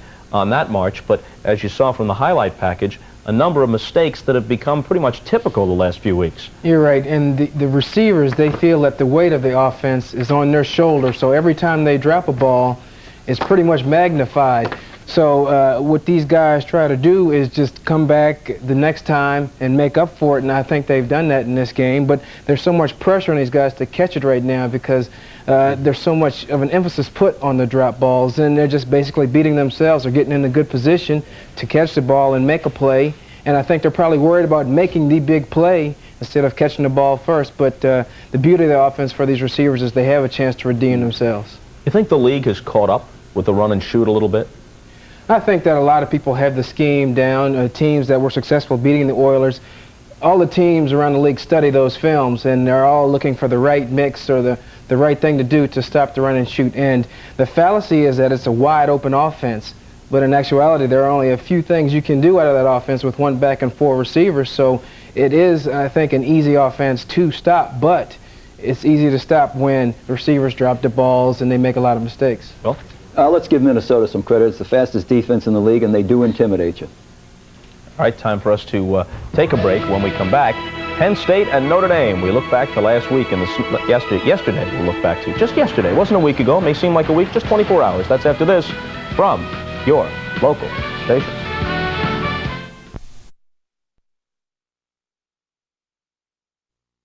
Tying touchdown in the final minutes of the first half. The Keystone Light halftime statistics. Houston leading in most of the columns, and in total yards 202 to Minnesota's 74. The takeaways key to Minnesota, again, their score coming on the fumble return for a touchdown by Anthony Parker off the hit by Carlos Jenkins. And some of you may argue, even at halftime, well, it's 10-10, but Jack Party's team shouldn't have gotten the field goal. Minnesota should have a safety and should have the lead. We've talked with Jerry Seaman, the head of the NFL officials, and the call was absolutely correct, and we'll explain it to you as we see it replayed as soon as we have a moment. So it's 10-all. Vikings trying to go 8-2. The Oilers endeavoring to avoid a 5-5 start of this season as Claude Reves will kick it off to Houston. Tillman and Coleman are deep. Spencer Tillman, former Oklahoma Sooner, is at the 15. And to the 20 as a flag goes down. Sure. Of course. Well, they work out the penalty problem. Here is the play. Webster Slaughter, as soon as he touches it here, knowing what happens, if Minnesota had recovered the ball at any time, it would have been at the spot first touched by Slaughter, because the impetus is by the kicking team. That's what forced the ball into the end zone. So when Dishman made that play, it was a very heady one. He could have run for 10 minutes in the end zone and thrown it out, and it still would not have been a safety. We've got offsiding fouls, offsides on a kicking team, number 54, holding on a receiving team, number 93, re-kick. So the point is that the kick momentum offered by the kicking team, that is a muff, not a fumble, a muff. And so as long as the ball was in the end zone and no Oiler tried to run it out, once you run it out and get to the 1 yard line, then it's a different ball game. As long as the ball was in the end zone, it could not have been a touchdown if recovered by Minnesota. It would have gone back out to where Webster Slaughter first touched it. And in the case of Dishman and the Oilers, as long as they didn't come out of there, they weren't going to be hit with a safety or a touchdown. Cliff note form, Minnesota could not score points on that play no matter what happened. They could not score points. So we thought and argued along with Dennis Green, but the officials, as is so often the case, as you know, Bob Trumpy, right on it with the right call. Boy, do we know that. There is no need for any added technology to what the officials do on the field. See, we could have wasted time looking at that with instant replay when they had the right call all the time. So they re-kick it. And on that kicking unit from Minnesota is, or checked out for the Oilers, is Bucky Richardson, their third-string quarterback from Texas A&M, who's become a special teamer. This one won't be returned by Tillman. Moon comes on, touchback at the 20. Dick, now setting up for the second half. That last drive by the Houston Oilers into the first half, a thing of beauty and a great momentum builder now for Houston to begin this second half. The numbers in that drive were very impressive. Warren threw it to a lot of different receivers, also ran very well. And for Minnesota, they've not done much offensively. Look at the numbers for Gannon. Not good. Not run the ball well at all. Houston has done well on first down, and that's critical to the run and shoot, obviously, or the any offense. But that's better than 2-1 to Minnesota. Look, I do see Webster Slaughter back in the lineup here for Houston. Triple right, and then they run White to the weak side, and he has 9 yards. Lorenzo Wright, the leading rusher in the first half. The second best rusher of the first half was Warren Moon, who outrushed any of the Minnesota backs. And that's certainly not the design of the run and shoot. The run part of the run and shoot is the responsibility of the running backs, not the quarterback. But I think when you're 5-4 playing on the road, struggling, I mean, this Houston football team was worrying about at the beginning of the season, home field advantage through the playoffs, not trying to catch Pittsburgh in the Central Division halfway through the season. And Moon again. Whether that was a broken play, it appeared to be, or not, he has the first down at the 32. Let me go back to the home field. Everyone fighting for home field, and yet the Oilers told us almost to a man yesterday they were glad this game was not at home. They were happy to be on the road. Yes, for the first of 3 weeks on the road, they got tired of the booing and answering all of the criticism. It was not comfortable playing in the Astrodome. And they thought it was very healthy. One, when you're on the road, generally the team is closer. You're all in the same hotel. There's meetings. As one Oiler fan from Houston made it from dome to dome. On first down, Moon, a quick toss to Ernest Gibbons, the touchdown maker to the 41-yard line, a pick up of 8 yards. And here's a startling statistic on Warren Moon. 39 yards rushing. The Vikings have a total of 40. Oh, so rare is that. In a lot of years since Warren Moon thought seriously about running for 39 yards. Second down and 1 for Houston. Pass protection has been awful good for Warren Moon, except that one play that resulted in the turnover. Minnesota primarily going with that 4-man rush as they are now. Noga, Thomas, Randall, and Goldman. White slams for the first down out to the 45-yard line before Todd Scott can make the tackle. It does appear, and of course, the Houston Oilers run and shoot this year made a bigger commitment to running the ball on a more regular basis. We had Alan Pinkett on NFL Live at halftime. He was the leading rusher for the Houston Oilers last year. Lorenzo White held out. Pinkett had such a great start to the season that Lorenzo White did not start a game for the Houston Oilers last year. And he was approaching 1,000 yards as a rusher in 1992. Big addition to this run and shoot. First down from the 46. Whoa! Randall again, his second sack. Noga was there as well, and Thomas, and John Randall shot from a Ken, took the inside move and a direct line on Warren Moon. Well, he goes around Dawson, and sometimes these big guys use power. Here's Randall just outside Dawson. There's nothing to this except extreme strength, Dick. The swim move, the right arm underneath the pass protection, and a late hit by Thomas. Normally the official says, before that second guy gets here, we're going to rule it a sack. May not have been a whistle.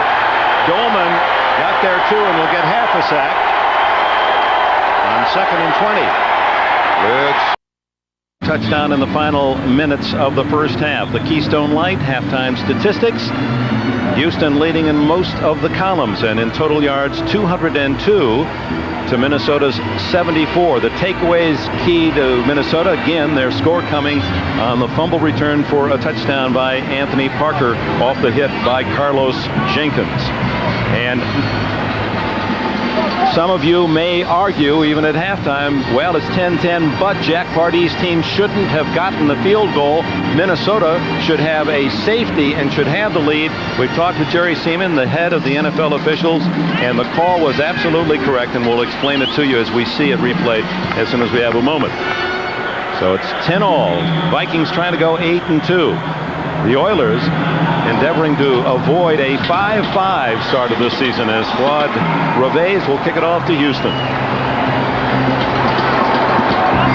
Tillman and Coleman are deep. Spencer Tillman, former Oklahoma Sooner, is at the 15. And to the 20 as a flag goes down. Sure. Of course. Well, they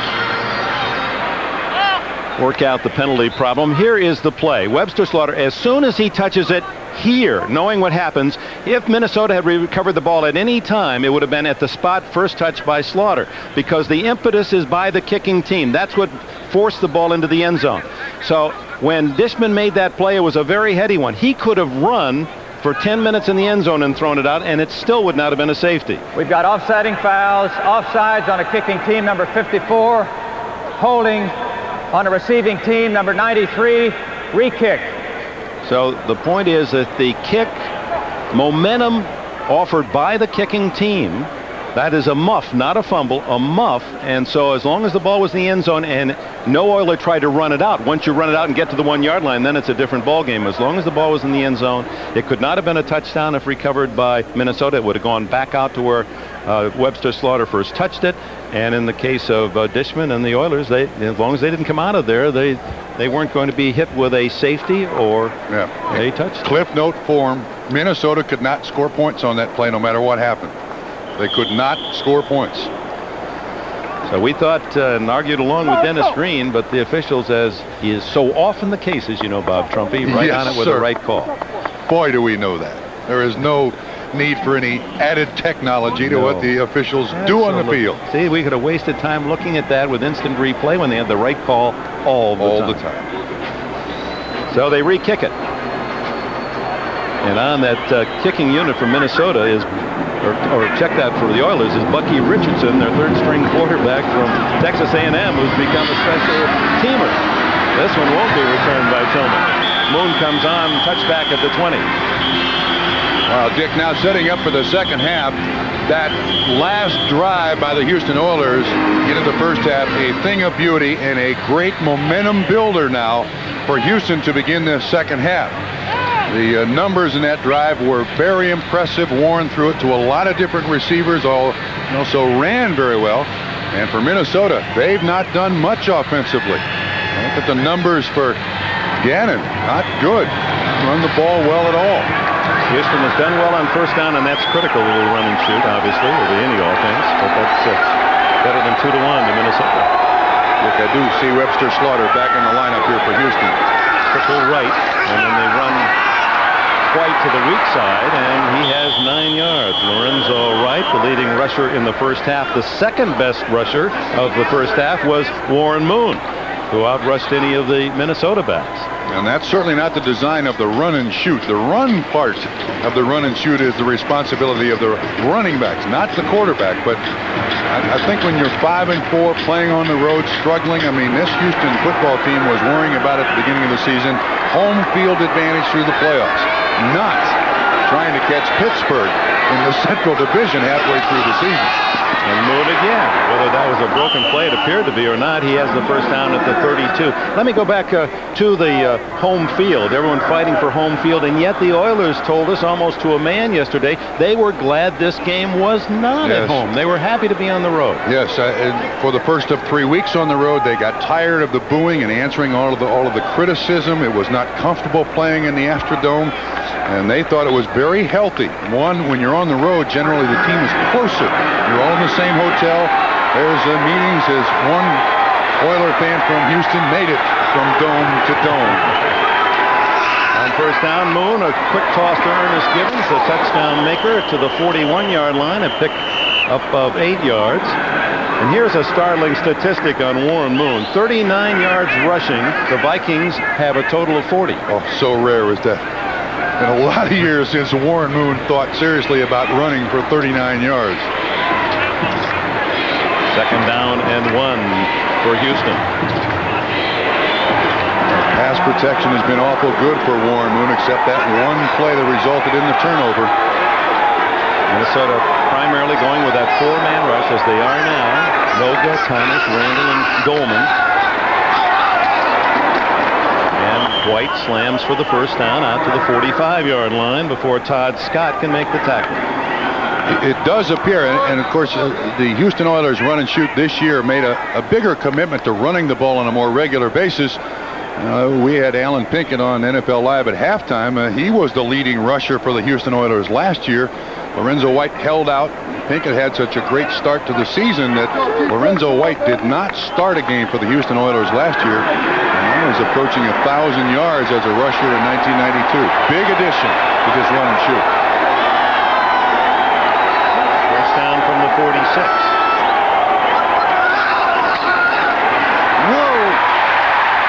Randall again, his second sack. Noga was there as well, and Thomas, and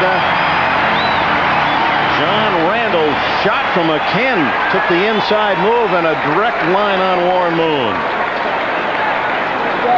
Well, he goes around Dawson, and sometimes these big guys use power. Here's Randall just outside Dawson. There's nothing to this except extreme strength, Dick. The swim move, the right arm underneath the pass protection, and a late hit by Thomas. Normally the official says before that second guy gets here, we're going to rule it a sack. May not have been a whistle. Dolman got there too and will get half a sack on 2nd and 20. Blitz. And a deep throw to Duncan. Oh, so close to a big gainer at the 40. A good defensive play by Carl Lee, as that one trickles off the fingertips of a man who played for Dennis Green at Northwestern, Curtis Duncan. Minnesota again trying to upset the rhythm. You see the entire up front blitz, and here's the matchup. You would think there's man-to-man coverage, although Carl Lee, 39, off looking at the quarterback and does an excellent job of just holding up Duncan at the last split seconds to knock away the reception. Oh, that's so close to perfection. Great defense, also a great throw. Pressure has been on Moon. He has been protected like Crystal through most of this year. Screen to Lorenzo White, runs into his own man and gets to the 45-yard line. That'll be far short of a first down. The Minnesota defense has forced Houston to punt. Only the second time in the game that the NFL's top punter, Greg Montgomery, is called upon. Well, again, I don't think Warren Moon goes off to the sideline happy. They had the opportunity to score in the last drive of the first half and come out in the second half and establish some control of this game, but could not get it done. Montgomery to kick it to Anthony Parker. Parker with a touchdown in the first half on the fumble recovery and run of 58 yards.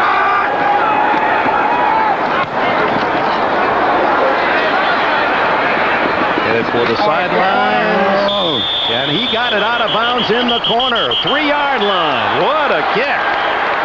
Montgomery, former kicker at Michigan State for George Perlis, a 51-yard boot. Fastest service, now in more locations coast to coast. By cold filtered Keystone, Keystone Light, and Keystone Dry. Bottled beer taste in a can. Wouldn't that be great? By Prestone, it stops the rust that stops your car. And by Oldsmobile, the power of intelligent engineering. Welcome back to the Metrodome, and the Vikings pinned deep in their own end by the right foot of Greg Montgomery. Begin at the 3-yard line. Actually, the 2.5. Roger Crandall, reliable, climbing over the wall for a gain of 4.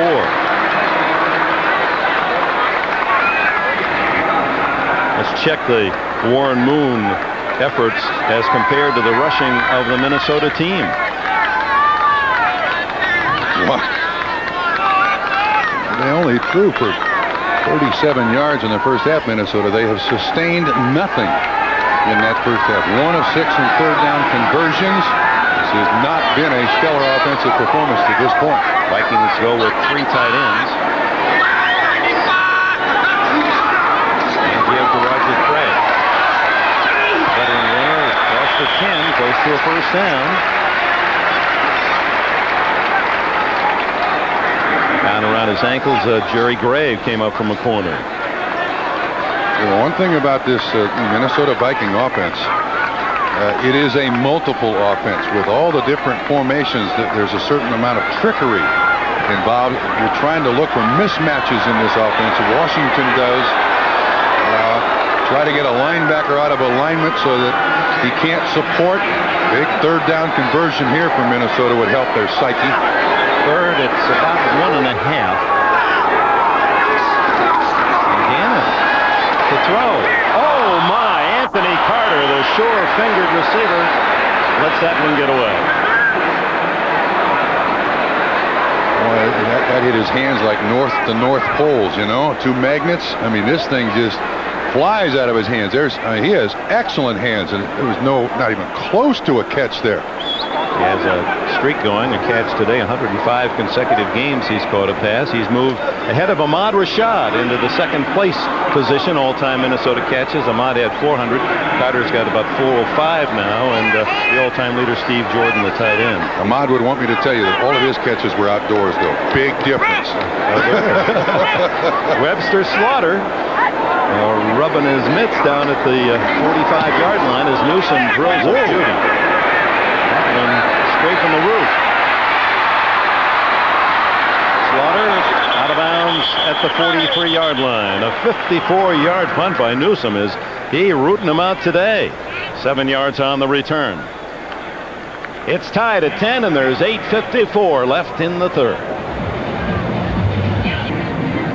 Snow during the week here, some flurries, temperature dropping down below 0. The ponds are starting to freeze, and there goes the offensive brain trust of the Houston Oilers, defensive trust. That's Jim Eddy standing there at the board. They got Polaroid pictures. He assembles his defense, and now they're up off the bench. They're very interested in what the defensive coordinator is saying. Good performance today by the interest. A lot of interest in what the coach is saying.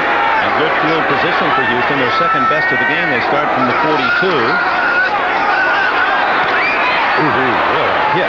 And that may go to the Vikings if it's rolled a fumble. Todd Scott. That's a familiar name. Scott made the hit, and he thought he had a fumble. Scott was the man who created the Ditka epicenter and the earthquake that rumbled through the NFL. Ruling on the field is an incomplete pass. Brings up second down. Scott, you'll recall, with the Bears leading 20-0, watch number 38 was the man who made the interception, and then the Harbaugh-Ditka episode. Almost looked like that was a Jerry Gray play where he was going to steal it away, but the ball hits the ground. Second foot of Jeffries did not come down. Good call. Got to be second foot down. No way. Ball is loose. Excellent call again by the officials. Incomplete pass. Yeah, but Todd Scott, he's the guy who made sure that Jim Harbaugh will never again call an audible. Ever. Spending a timeout, the Warren Moon. Get back on track and make it 6-4. Minnesota has a 3-game lead atop the NFC Central and all the advantages against those below them. They beat the Bears twice. Moon spending a timeout with 8:44 left in the third quarter. It's second down and 10. Terrific protection and going long for Jeffries. Just missed. Jeffries told us yesterday, even if we don't complete the long pass, I hope we'll call that more often just to try to stretch the defense. They've been crowding us. Just to threaten them. Jeffries with excellent speed. That's McMillan, Audric McMillan, Vincey Glenn, 25. Yeah, just to loosen up the defense. I can tell you this, though. Curtis Duncan, number 80, the receiver underneath, wide open. It was a good 15-yard completion if Warren Moon goes to Duncan. But you're right, they left the impression. We will go deep. Jeffrey saying Cleveland dared us to go long.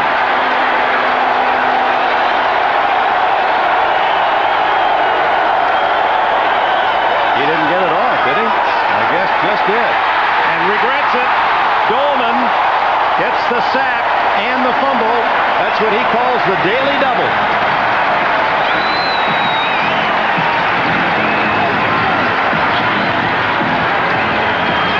This guy is a wonderful pass rusher. He's on mags. Look at that speed around him. He knows he's got the sack. He intentionally tries to knock that ball loose. He has accounted for an awful lot of fumbles from opposing quarterbacks throughout his career, and he has done it again. Houston fortunate to fall on it, and Greg Montgomery will kick it to Anthony Parker. See Parker with 27 at the far end of the Metrodome. 16. Good coverage by the Oilers. Parker stopped at the 22. Crowd thought a little bit too rough on the defense. 47-yard punt, 6 yards on the return.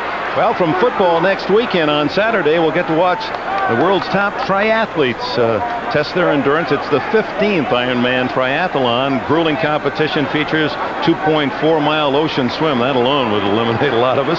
112-mile bike race, and then, as if that's not enough, a full 26-mile-plus marathon to the finish. Oh, Iron men and Iron women they are. The Gatorade Ironman Triathlon next Saturday at 4 o'clock. Something I've always wanted to do. Yeah, that's right behind Acapulco free diving and and triple root canal. Yeah, those are all right high on my list. My list too. On the 21. 10 old time, midpoint, third quarter. Terry Allen now in the running back. Houston has had Allen's number and the Vikings running number, and then on the far sidelines, a little extra play. Randall McDaniel, 64, blocking downfield. We asked Dennis Green, why didn't you use the Bill Walsh San Francisco 49er offense? And I thought it was really interesting. Obviously, he had to consider it. That's where he really picked up most of his offensive ideas. His answer makes clear sense. I mean, astounding sense. On 2nd and 8. Incomplete, intended for Chris Carter. Steve Jackson, 24, around his ankles. Now to the Dennis Green choice to go to Joe Gibbs in the Washington Redskins offense was, if you look at the new coaches in the NFC Central, they're all out of Bill Walsh's school. Sam White's in Tampa, Paul Holmgren in Green Bay, and he said, we want to be different than those other two teams in the NFC Central who are bringing in Bill Walsh's offense. He said, I didn't want to make Ditka's job too easy. All he had to do is practice 6 games against the 49er offense. So he went to Washington. It shows the open-mindedness of the man. Gannon going to scramble. And doesn't get much. Now here's Gannon, one of the outstanding running quarterbacks along with Steve Young in the league. And Warren Moon certainly wouldn't fit in that category, but it's been Moon's day on the run. Yes, it looks almost as if Rich Gannon is reluctant to run the ball. Like the Jack Burns, the offensive coordinator upstairs, telling Rich Gannon, you know, you've got to throw. We've got to throw the ball to beat this team. Burns was Gibbs' assistant for 3 years. 3 years. The offense. Gannon said he spent 6 hours a day, 5 days a week in the offseason learning a whole new offense based on the Redskins concept. Webster Slaughter back. Newsom, he has really been punting. This one not quite as good. A dying spiral. Slaughter fair catch at the 36-yard line. Ooh, it gets cold even when it's warm inside. Timeout. 6:07 left in the third.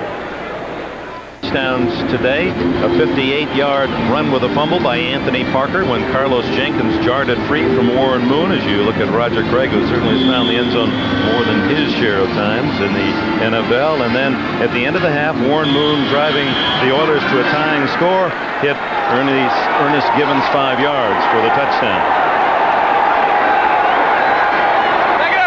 After the punt, Oilers from the 36. Outside of Jeffries, who was drilled by Audrey McMillan. Short pickup. Still trying to get Jeffries somehow involved on a regular basis. It's just not worked. It's just not. They have shut him down for 2 weeks in a row. Last week, just 1 catch against Cleveland. He's got 3 today, 31 yards. It gives him 62 for the season. He's on a 100-catch pace, and that's what he collected last year. 5th man in NFL history to hit the century mark in receptions in a season. 2nd and 3.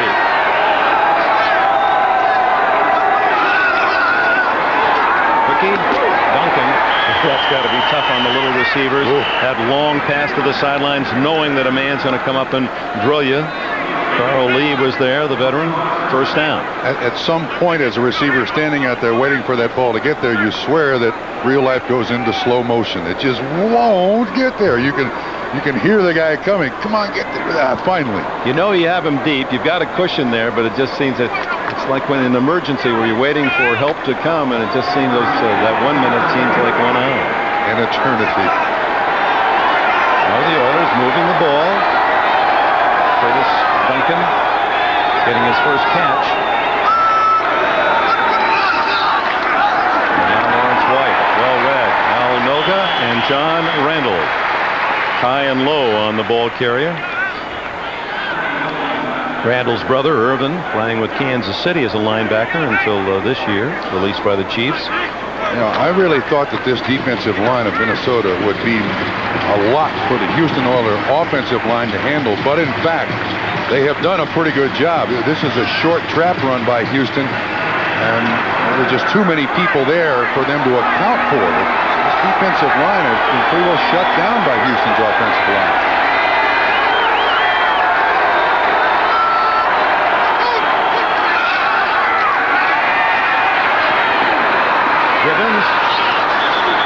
That water bug move of his that gets a first down at the 40, a 12-yard pickup. Interesting pattern. Webster Slaughter runs right out in front of Gibbons. Now watch what happens.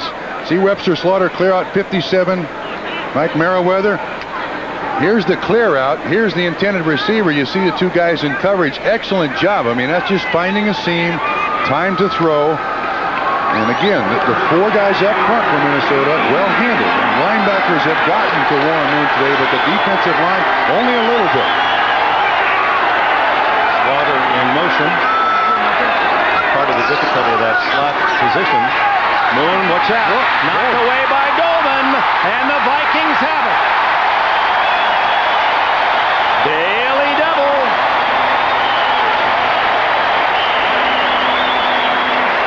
Well, normally a racetrack, yes sir, Minnesota ball, where the daily double is common. If you win 2 in 1 day, Dick, I mean that's a major. Get the early and the late. Absolutely.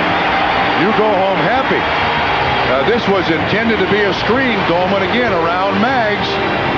That big arm just knock away Maggs. Arm not going forward. It looked like it was going towards Lorenzo White. One thing about those daily doubles, it helps your team to look for the pick six. Very good, yes. Yes. Timeout is signaled by referee Howard Rowe. 2:59, defensive star. Chris Dolman ignites this Viking crowd. And Minnesota takes over at the 36. Trying to find an offense. It's Terry Allen out to the 40-yard line. Let's go back to Dolman's effort. In his language, daily double means a sack, and anytime you force a fumble by the quarterback here, it's a sack and then the fumble. Then watch Dolman afterwards. Lorenzo White was the intended receiver. You see 56 in the background. That is very close to the arm going forward. We're in super slow-mo here, so it's tough to determine, but Dolman keeps on going right for the football. And recovered it. Oh, what a player. And Moon again on that backside. Second down and 6. Gannon going on top. Carter went out of bounds, so even if he catches the ball, it would not have been allowed. And Carter is saying to the official there, Jerry Gray pushed me out of bounds 15 yards down the field. When you see an official without a hat on, you know that the receiver went out of bounds. Immediately. Now let's see if there's contact. Oh, there most certainly is by Jerry Gray, but the veteran gets away with it. Carter right to the official. There's, hey, no, Jerry gets not me. No.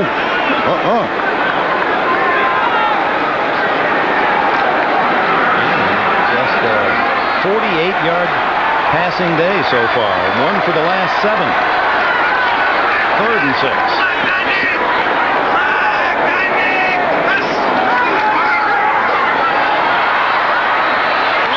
Through the hands of Carter, and on top of everything else, Chris Carter and Anthony Carter not able to hang on to it, and a flag is down, and that could be costly if that's a personal foul against Houston, because they had stopped Minnesota and were about to get the ball on a punt. Lamar Lathan made the hit. We have not called Lamar Lathan's name yet today, have we?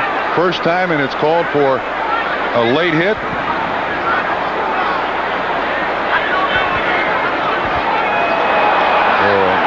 to drive alive. Right in front of the head man, Jack Pardee.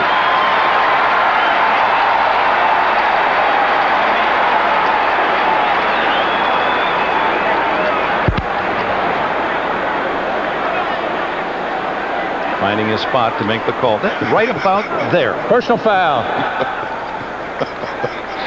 15-yard penalty. Down. See, he moved the wrong spot. See, the microphone works better if he'd walked 35 yards the other way before he made the call. But now it's marked off to the 45. There you see the missed reception. He's good 3 yards from the sideline. Lathan must have had his eyes closed. Senseless, foolish penalty. This is a guy who is a rookie, did nothing. Last year had a sensational year, and this year, unfortunately, back to doing little or nothing for the Houston Oilers defense. That's a mental breakdown. Only the 6th Minnesota first down. Keep running that play to the right, and Allen gets more yardage this time, down to the 39. Gain of almost 7 behind Brian Habib. Sean Jones, the tackler, along with Latham. But, you know, Dick, they're doing an excellent job. This defensive line up front doing an excellent job of standing up the offensive line of the Minnesota Vikings. Now watch out, Childress and Fuller get these offensive linemen up. You see Childress, he's got a hold of the offensive guard there, Habib, 74, and when you get him up, then you're in control. Tried to give Latham one. He did not get in on that play. It was Al Smith who collaborated on the stop.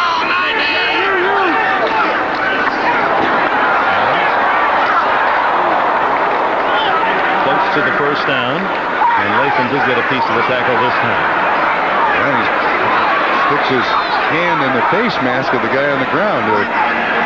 Latham not impressing many people in Houston with his play this year, and also now in Minnesota with his play. This is a young man with a world of talent, but admitted when he came into the game as a rookie, did not have much respect for the NFL players. Thought they were no better than him. Learned the hard way. Last year, an exceptional season for Houston. This year, nowhere close to the way it was before. Roger Craig with Randall McDaniel lined up in a fullback position, a blocking back, and he leads the way. Craig first down at the 33.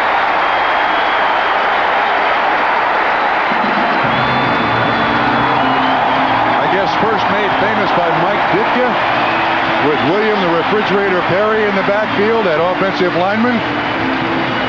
What did Randall tell us? You ask him, do they have a play for you to run it? He says, yeah, we run it in practice. We don't run it in the game. And that'll take it down to the end of the quarter. As you see, 64, 270-pound McDaniel shutting off Latham.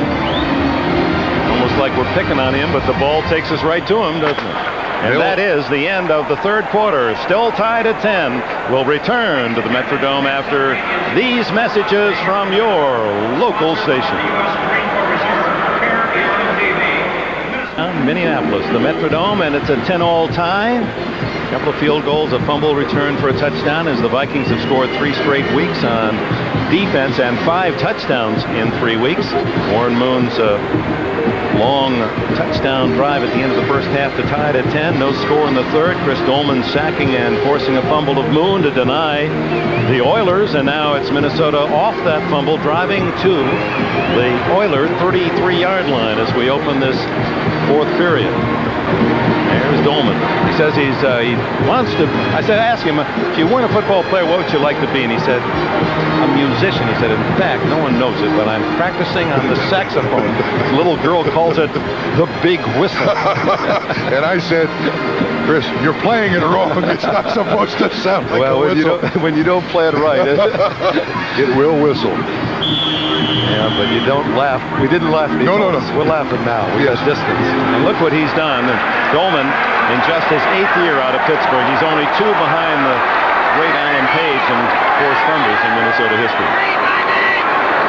First down, Gannon and the Vikings at the 33. For Allen, it's only a yard. Well, there must be something bigger than that happening, because we get the call to go to NFL Live in New York. Well, after trailing almost the entire game, Dick, Cleveland finally takes the lead at home, capping a 10-play, 99-yard drive with his 24-yarder from Mike Tomczak to Michael Jackson. About 6 minutes to play in the fourth quarter. Cleveland leads it 10-7, and we'll have all the scores and highlights on the Old Spice post-game report. All right, Robert, the Browns continuing to play great defense. Gannon, plenty of time for a change, and he's going long for Anthony Carter. Too long. Oh. And for the first time, some boos here at the Metrodome. Rich Gannon has had a day like Warren Moon had last week. Look at those numbers. Absolutely miserable. Indoors, there's no excuse. He has quality receivers. They're all healthy. Well, they've dropped a few, though. Well, they have dropped a few. I agree with you. But that one appeared to be a... Carter was open by 12 yards and couldn't find it. Gannon won for the last 8 attempts.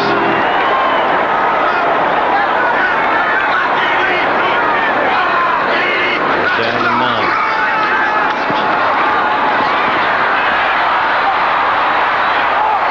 And that one could be intercepted. No, out of bounds. Gannon took a hit as he delivered the ball. So the passing frustrations continue. And the fans let Rich Gannon hear about it. One of the problems with the ace offense is that you only have, at times, 3 guys in the pattern. And when you see Allen get knocked out of the pattern down below, there's only 2 guys down the field, Chris and Anthony Carter. And when you have just 2 guys to throw to, not much of an opportunity. Claude Reveiz is going to try a 51-yard field goal. He made one from 52 earlier this year. Time called. And Houston using their second timeout. Too many guys on the field, Dick. Drives coaches crazy. Ask Jackie Sherrill. Oh, yes. Last night against Alabama. We'll be right back. Miller Genuine Draft. Get out of the old, get into the cold. Buy new Hager wrinkle-free cotton pants. 100% cotton, 0% wrinkles. By Kentucky Fried Chicken. Nobody's cooking like today's KFC.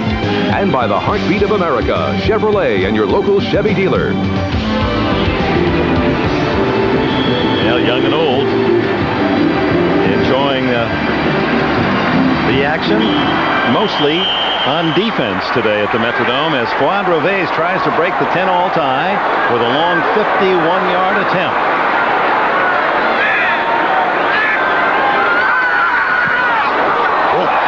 He's got it. Boy, on line drive, and Minnesota owns the lead. Dick, that went under somebody's arm. I'm telling you. That thing wasn't head high when it went across the defensive line of scrimmage. Watch this ball. How low it is. Ray Childress gets his hand up there. Man, that was a shot. Claude Reveiz, who was a pickup from San Diego a couple of years ago, and he looked that well. That is. It did look to have block written all over it. Absolutely. That took off like a jet. Hit it right in the middle. Good follow through. Kept his head down, just like you do on a backhand. I'm trying to hit my backhand, especially cross court. I try to keep my eye on the ball, not. Well, same fundamentals apply on a pitching wedge.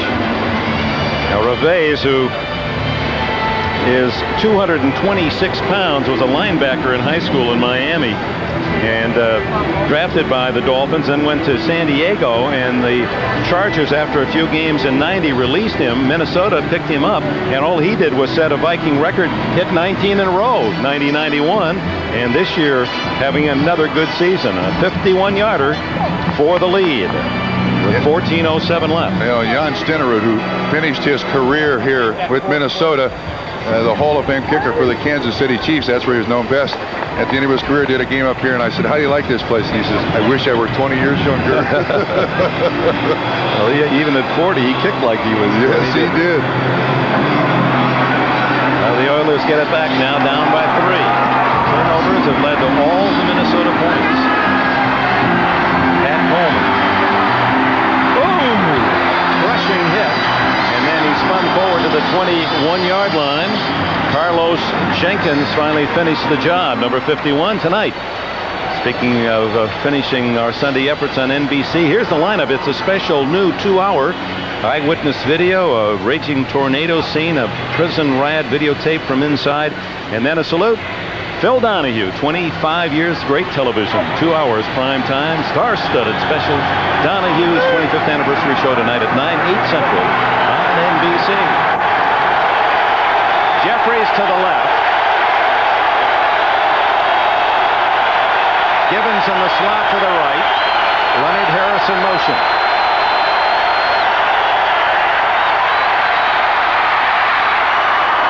Lorenzo right.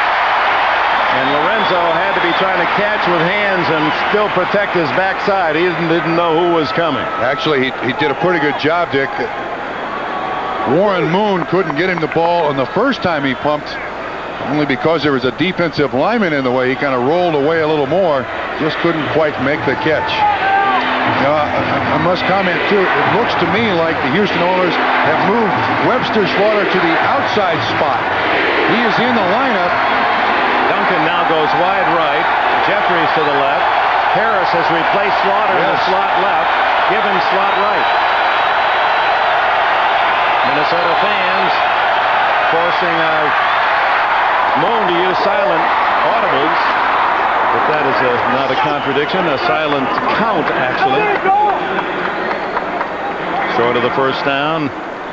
And here's why Minnesota leads 13-10 today, in case you're just joining us. A fumble, and they had to punt that one away. They got a touchdown on a fumble return. An interception led to a field goal, and now Chris Dolman's sack fumble led to the field goal that gives the Vikes a tenuous 13-10 lead. So the defense of Minnesota has outscored the offense, 7-6. Third down and 3.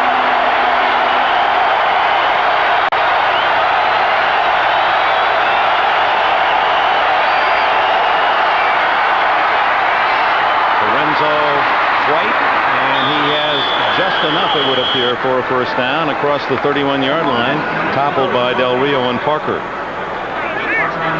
Now, many concerns of Houston, and we look at this again as Moon is able to just get enough out there to Lorenzo White. Parker's played a big game, hasn't he? They don't have to measure it as a first down. Is the fact that the Oilers, who last year in the fourth quarter outscored the opposition 147-55. I mean, they dominated the fourth quarter. This year are being outscored in the fourth quarter 62-57. Last year, of course, this was a great ball possession offense. Not so this year. 12 minutes to go. Moon to Duncan. And Dennis Green sees one of his former pupils at Northwestern pick up the first down out at the 43-yard line. Well, Chris Dolman's had his day, 2.5 sacks, but there have been times where the offense has done a good job as well. This is Maggs in the pass protection. At that time, Dolman kind of loses his footing a little bit. Maggs takes advantage of it, puts him right down into the AstroTurf here in the Metrodome. Dolman is tough for anybody in the league. I mean, I don't care who you are, and with a run and shoot, there's no tight end there to split him out wide. There's no running back there to help. Maggs is by himself. That's a linebacker number, but he's 6'5", 275. Runs like a linebacker. Draw to White. And that's a couple after he's hit out to the 47. It'll be a gain of 4. Carlos Jenkins, the tackle.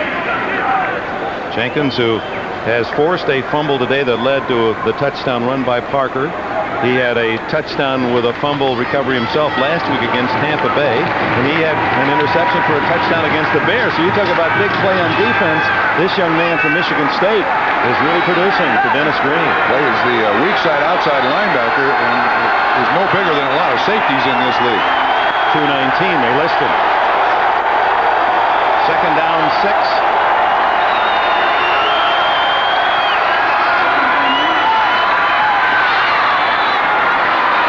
He's just shy of the first down at the Minnesota 48-yard line.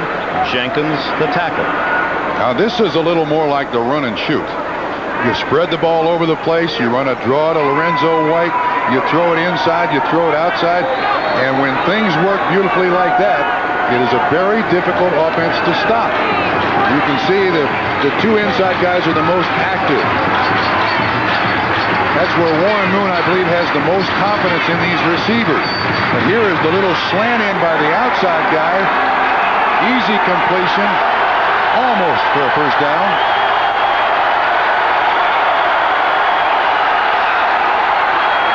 White met by Jenkins again. What a game for Carlos Jenkins.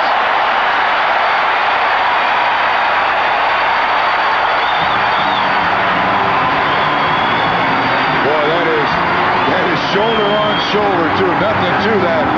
They give a good spot, but I don't believe it'll be enough for the first down. I mean, he can see Lorenzo White coming all the way here. It's me and him. Buckled his knees a little bit. Drives him back, and I don't think they're going to give him enough yardage for the first down. They're not, but Jenkins is going to go right back to work after that celebration. The youth of the Vikings, Todd Scott in his second year, Jenkins a second-year player. 4th and inches. He doesn't get it off. Here's the downside of the run and shoot. There's no Randall McDaniel to put in the backfield to help your run. No tight ends. No tight ends, so their only choice, try to draw them off sides.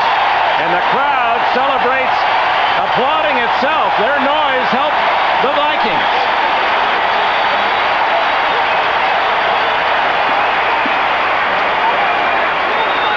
Well, Carlos Jenkins says he loves music. He has over 1,000 discs. He said everything from jazz to Bach. That covers it. That covers it. He's playing some hidden music here in the Metro Dome today as Montgomery to kick.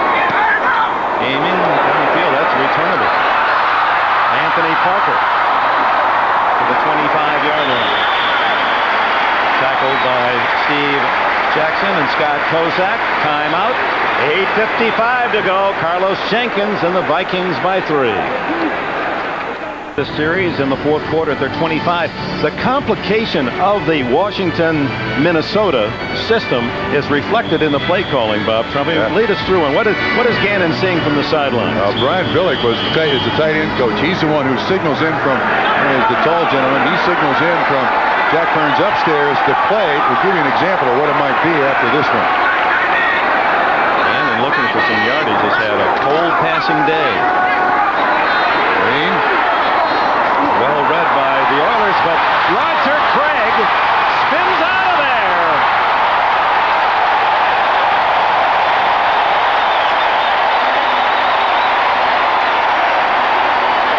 "22 yards for Roger Craig, the former 49er. Boy, Dick, by all rights, this place should not produce this kind of yards. Houston has this defense beautifully. Look at that. 4 guys out there. Roger Craig cuts back inside 79. Ray Childress bounces around a couple of defensive backs, runs through the tackle at 57. Lamar Lathan, 21 yards later, big play. Gannon had been 1 for the last 10 prior to that completion and shouldn't have gotten that much out of this one. Allen cut down in a hurry. Let's go back to the play calling as he signals in. Now, what are we seeing? Here's the hand signal. So this comes from Jack Burns. Billick, the tight end coach, signals things in. And in all of that, it translates into this. First the shift, then the formation, motion, protection, and route number. And then in actual language, this is what will be called in the huddle by Rich Gannon. We'll give you that after the play. What does all that mean in their code?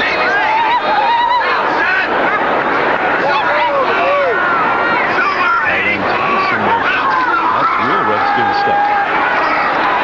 Gannon off the hand of Anthony Carter, incomplete, 3rd and 6. Let's go back to that call. That's there, the shift formation, motion protection, route number, translated in language for the Vikings. Stem, vice right, ox, lightning, 087, on 2. Ready, quick.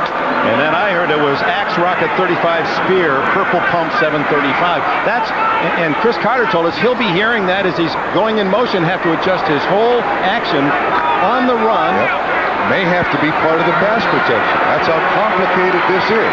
That's why so many guys spent so many weeks learning this new offense. 3 seconds on the play clock, so Gannon isn't going to get it off. And that's one of the times where the translation of information, then you look at the defense, time ran out on Gannon and Minnesota. Well, we mentioned Rich Gannon, this offense. He watched all 19 Washington Redskin football games last year, including the Super Bowl.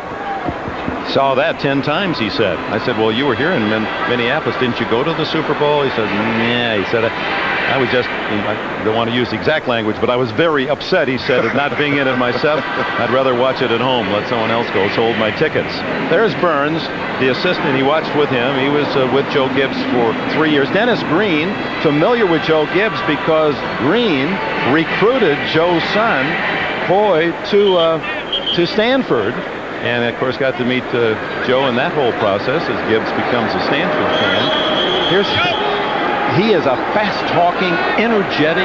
I mean, when he lights up the room. I mean, your impressions when you just see him and you can't hear him as you do on television, totally different than when you're there in person. That's absolutely true. Plus, he's banging on the table and making motions. And made it.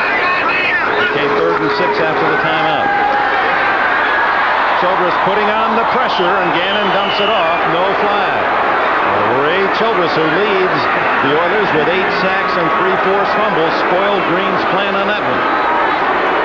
And he is the fire of this Houston Absolutely. defense. He spoke very plainly about what he thought about what was wrong with the football team. And some of his teammates didn't like it, but that isn't generally the case. When a leader steps forward and says, this is the problem, those people who do not contribute to the team, sometimes they disagree, and they disagree because they may be part of the problem. Well, no argument about his effort. No, none Every whatsoever. player said, well, he plays hard, practices hard. At a position he doesn't even want to play. He'd prefer to be a defensive end. Newsom. He hit that one high. Slaughter lets it go, and it'll be a touchback at the 20. 48 yards, 28 net. 7:27 to go, and we're flying toward the end of the 4th quarter. 13-10 Minnesota. Minnesota protecting a 3-point lead. Half of the 4th quarter to go, and Warren Moon and the Oilers take over the 20-yard line, and Moon having a big day statistically, 25 for 35. 1 touchdown, 1 interception, 1 fumble.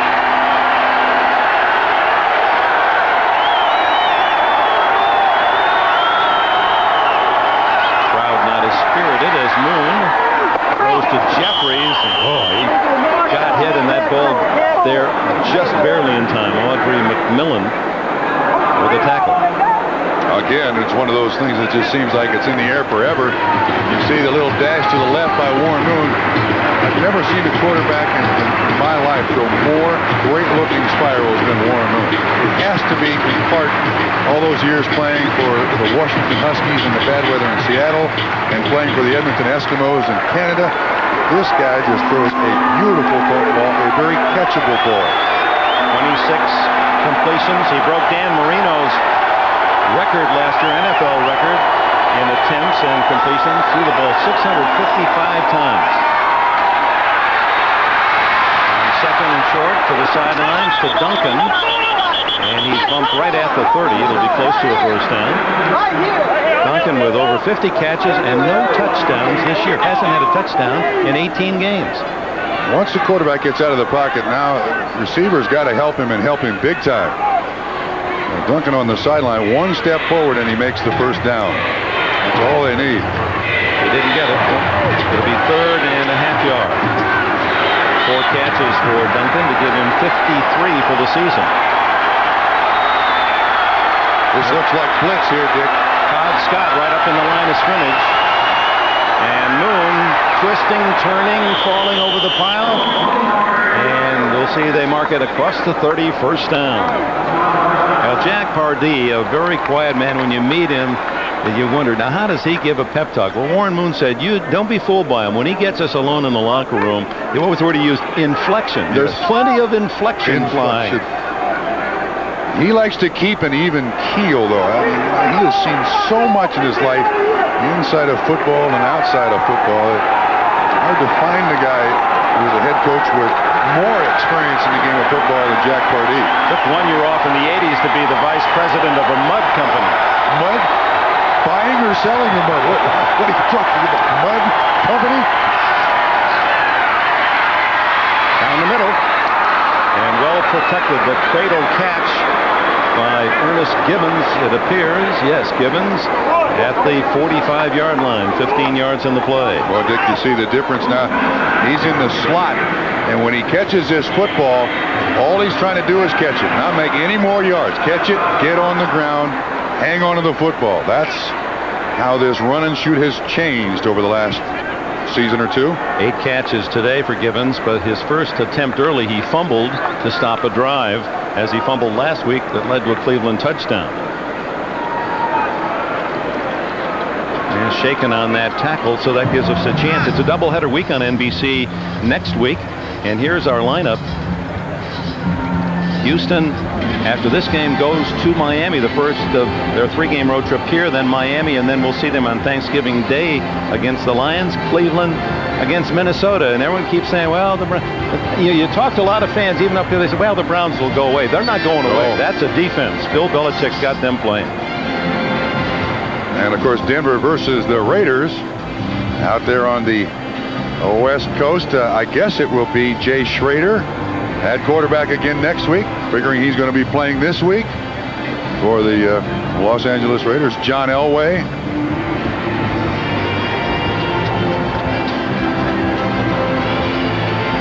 I couldn't determine anything wrong with Gibbons. He got up fine. He's got to leave the field for at least one play since the doctor and the training staff came out. I think it's probably cramps. He's maybe his left leg cramped up a little bit. Indoors, very comfortable for the fans, but he gets his left leg bent a little bit. And Lloyd's of London shivers every time he goes down there. Yeah. He's at $3.7 million, and he's got to pay $30,000 a year to maintain that insurance. At today's prices, that's a third of a game check now. Warren Moon with the first down across the 45. 5 minutes, 8 seconds left. Minnesota by 3. White played collegiately here in Minneapolis against the Gophers, and a little extra play afterwards, and the Oilers thought there was a spear involved. Spearing tackle. I don't see the flag. Yes, now I do, as they clear the pile. Al Noga may have been the recipient of it, even though it was against a teammate. Is he hurt? No, he's favoring his leg a little bit getting up there. Lost 20 pounds from last year. A lot more active, although. Personal foul, number 51 on the defense. Face mask, 15-yard penalty. First down. Well, Jenkins, who's been hitting and grabbing all day and doing a terrific job of it, gets the wrong equipment this time. Dick, watch this move that Lorenzo White puts on 55 Jack Del Rio. When he gets the ball, see it? Whoa, just throws Jack Del Rio. Crumbled his legs to pick up a few extra yards. And then, well, they call it face mask, but I see. It's not on the running back. It's on the other Houston Oilers standing away from the pile by Jenkins. At the 32, a first down.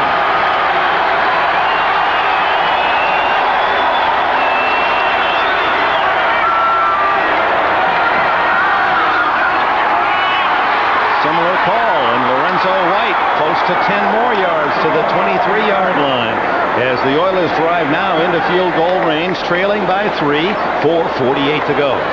Like Van Waiters made the tackle, and again, it should be coming right at you. Warren Moon looks like he's sprinting out. Good push by the offensive line. And for a guy who weighs 225 pounds, this kid is very quick with the ball. Very, very shifty when he gets through the line of scrimmage. 2nd and 1, and a surprising final from Green Bay. The Packers upset the Eagles 27-24. Randall Cunningham's return as starting quarterback. A disappointment for Eagle fans.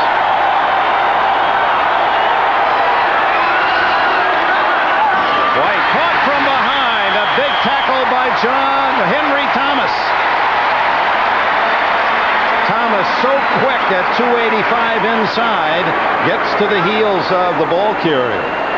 Thomas is the stay-at-home guy for this Minnesota defensive line. He's the one who offsets, and he still makes the play out here on Lorenzo White. Sometimes he's going to jump across the center space, sometime to the gap. That time he guesses right, and it's a loss of 3 yards. Well, he knows the home folks are watching in Houston, went to high school there. So it's 3rd down and 4.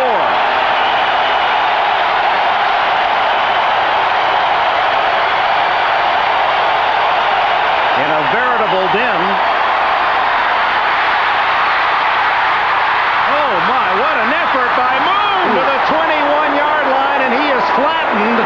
I believe he made the first down, but appeared to take another incredible hit. Well, his neck really got bent down and bent down big time. I mean, he's moving. That's the good part. He's holding his left wrist and arm. Jack Del Rio with a finishing tackle as Moon was stumbling forward. Should have been tackled a couple of times behind the line of scrimmage or before the first down effort. What a gallant game for this Warrior. And all day long we have seen Warren Moon in the first half. That was the reaction of the crowd to the replay and the hit on Moon. In the first half we saw him running the ball probably when he shouldn't have. And of course you realize that the quarterback always has the choice that once he breaks through the offensive line of scrimmage, 2, 3, 4. Now he can take the hook slide, but he goes head first and watch his hit. 25, Vincey Glenn, helmet to helmet. Del Rio trips him up apparently there, just enough to trip him up. And the 6th man, Vincey Glenn, applies a wicked hit on the shoulder, almost in that scapula area, the shoulder blade.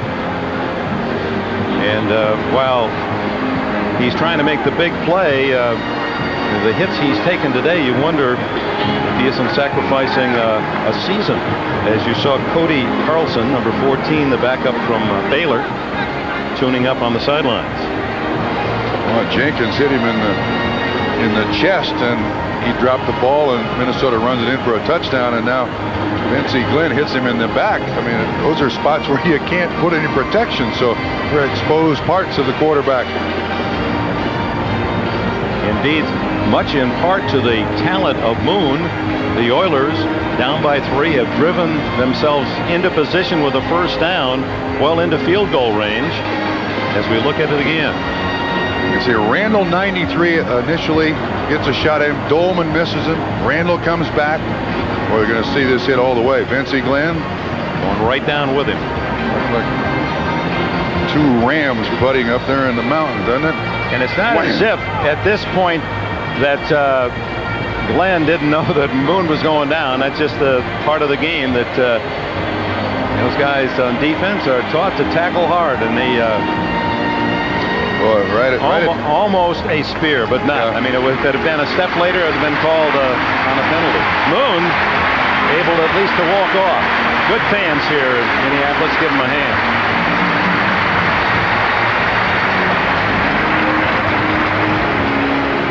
He's had a solid passing day. That 1 touchdown and 1 interception, a fumble as well, and has absorbed some incredible hits and has outrushed the top runner for Minnesota, Terry Allen, who has 40 yards. Moon with 46 painful advances on the ground. Obviously, I imagine he probably wishes he now had 44 yards rushing. Take off 2 of that last one, keep me in the game. But he couldn't slide there. He would not have picked up the first down. Correct. Well, Cody Carlson, who has been in the last 2 games for Moon, did a good job rallying the team last week. Hands off to Lorenzo White, and he's close to another first down at the 11-yard line. Well, there was nothing fancy about that play. Again, you saw the little half sprint by Cody Carlson, and Lorenzo White has been a real safety valve for this team. Run the ball very well. You see Dolman with that outside rush basically takes himself out of the game. Del Rio and Vincey Glenn on the tackle. 9-yard pickup. Still attending the Moon. Minnesota has not allowed a 100-yard rusher all season. That's 77 now for White.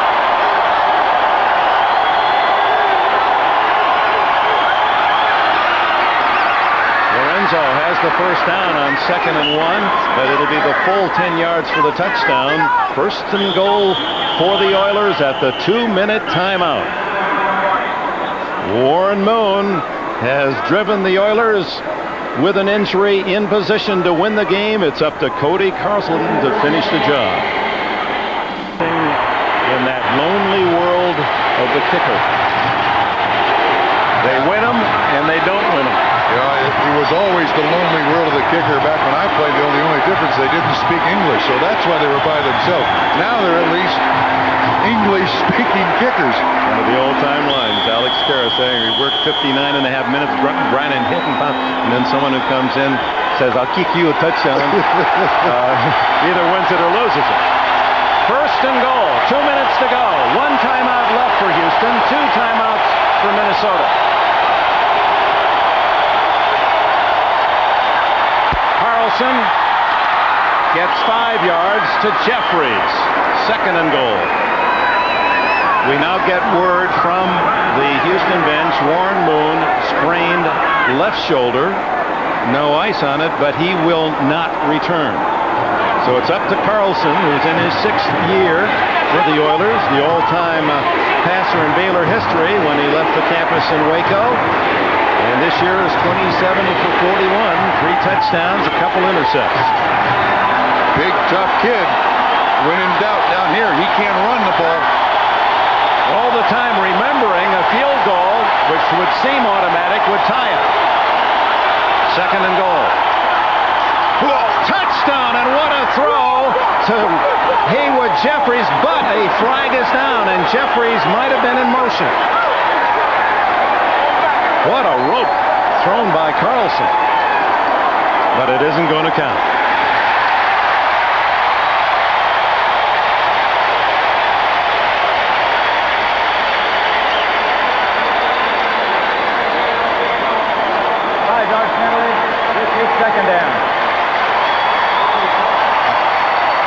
Look, I think you said a legal procedure or false start. Let's see if we can pick up what happened.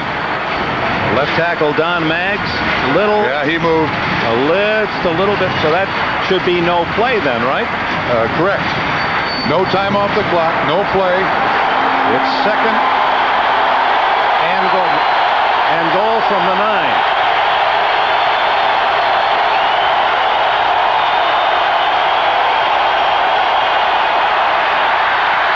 To Lorenzo White, and White is to the 1-yard line, and saving a touchdown was the backup. They had him stopped, and then I believe it was Merriweather and Eric Everett, Todd Scott, who denied the score as Dennis Green wants to spend his 2nd timeout with 51 seconds. This is a middle screen by design. You see 74 Matthews out front. Boy, that is a gutty call by Kevin Gilbride, the offensive coordinator.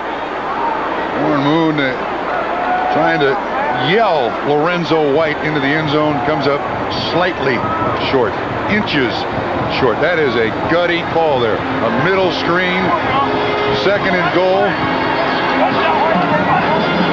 And Carlson with a timeout. We'll get his play call. Let's go back to the screen.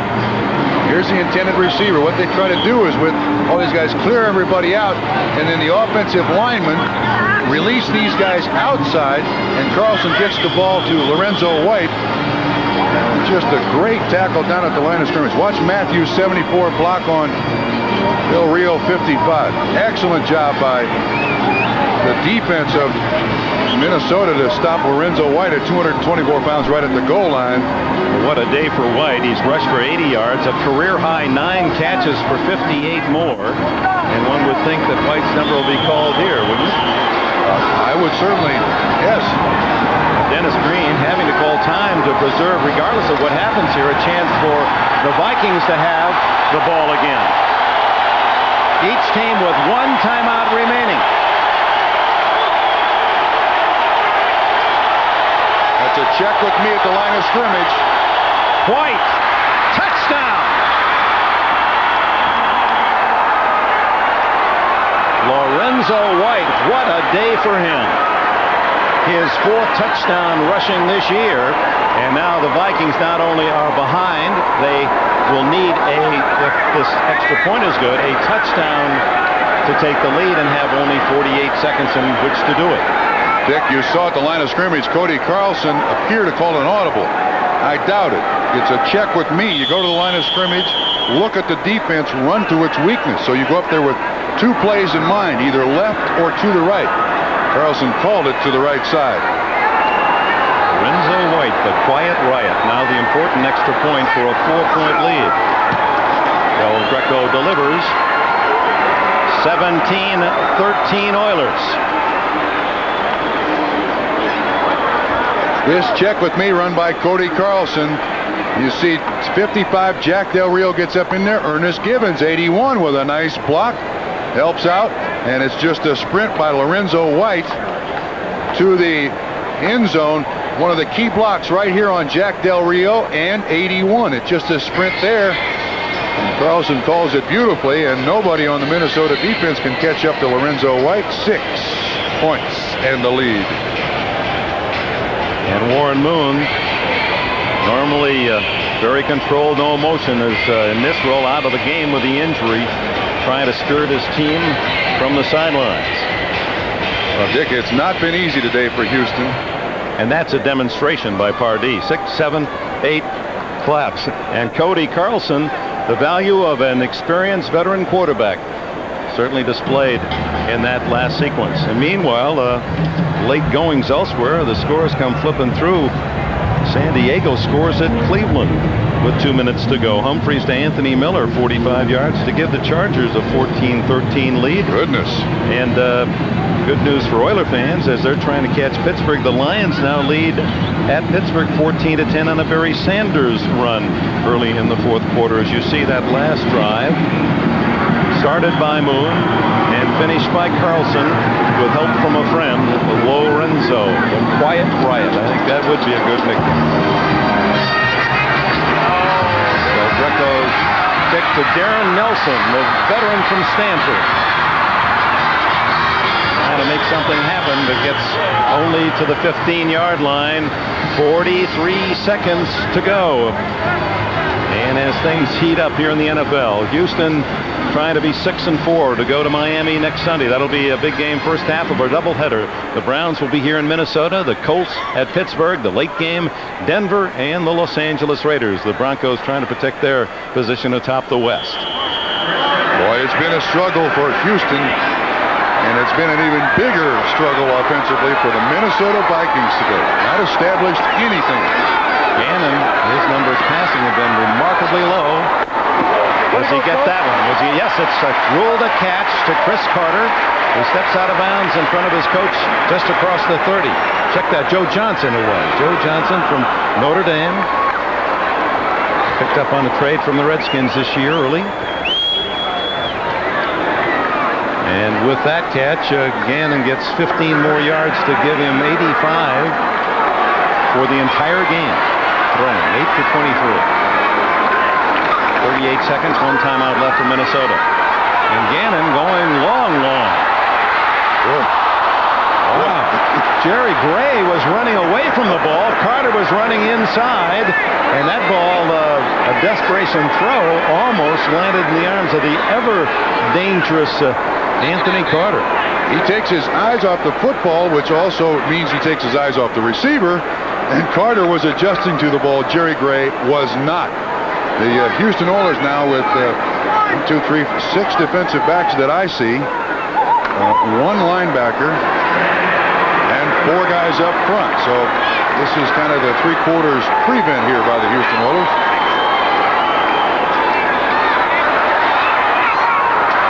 Oh, sensational catch.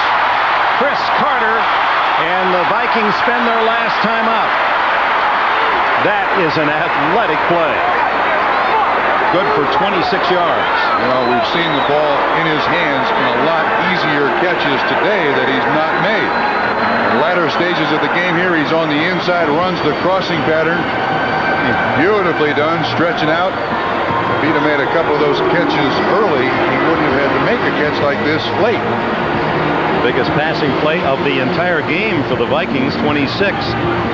Carter, who was in Buddy Ryan's doghouse, he said, I just frankly did not want to be a third receiver. Let Buddy know, and Buddy found a place for him on the waiver wire, and what a pickup for the Vikings. You know, he was a Philadelphia Eagle co-captain the season before he was cut. Caught 72 last year to lead this Viking team, and he leads this year, 46 coming in. Finally, Gannon over the 100-yard mark passing. And they move within 43 yards of a winning touchdown. No timeouts left. To the end zone, up for grab. Now it goes out of the field of play. Joe Johnson, the target. Certainly an interesting choice here. 2nd and 10. He wears the time remaining on his number, Rich Gannon. I mean, when you're going to throw the Hail Mary, you certainly got to keep it in the field of play, down in the end zone. Let the receiver adjust to it. Oilers rushing just 4 men. And part of the story will be the injury to Warren Moon. How serious its nature. On 2nd and 10. The roll. Throw it up and the jump ball in the end zone. Oh, Carter's got his hands out. No catch. No catch. Whoa. Out of bounds was the call. And the 2 officials agree. The back judge says he was out of bounds on the catch, but a Minnesota Viking receiver. Yeah, watch what happens. Number 80's left. Carter catches it. Right foot comes down out of bounds, but he catches it. Oh, he's such a fantastic athlete. And of course, through the years, he's made plays like this. Chris Carter. Look at that. 1 foot in the end zone, 1 foot out. Fans are booing, but it's clearly illustrated there he was not in bounds. Back judge was standing right there to make the call.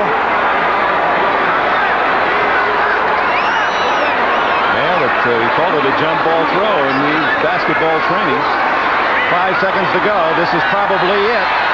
Last chance, and not intercepted, but it goes through the midst of Bubba McDowell and the Houston Oilers, led by Warren Moon, Cody Carlson off the bench, and a terrific game from Lorenzo White. Will go home with smiles, and if ever a franchise needed a win, it was out of desperation that this club fought today. 4-point victory, Moon over Minnesota.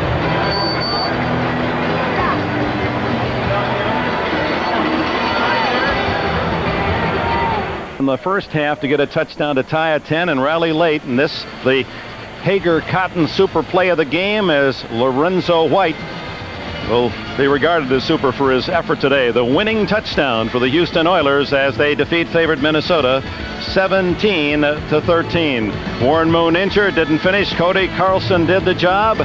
The Oilers are back in the fight in the AFC Central. Moon a very big part of it all. For Bob Trumpy, this is Dick Enberg. So long from Minneapolis.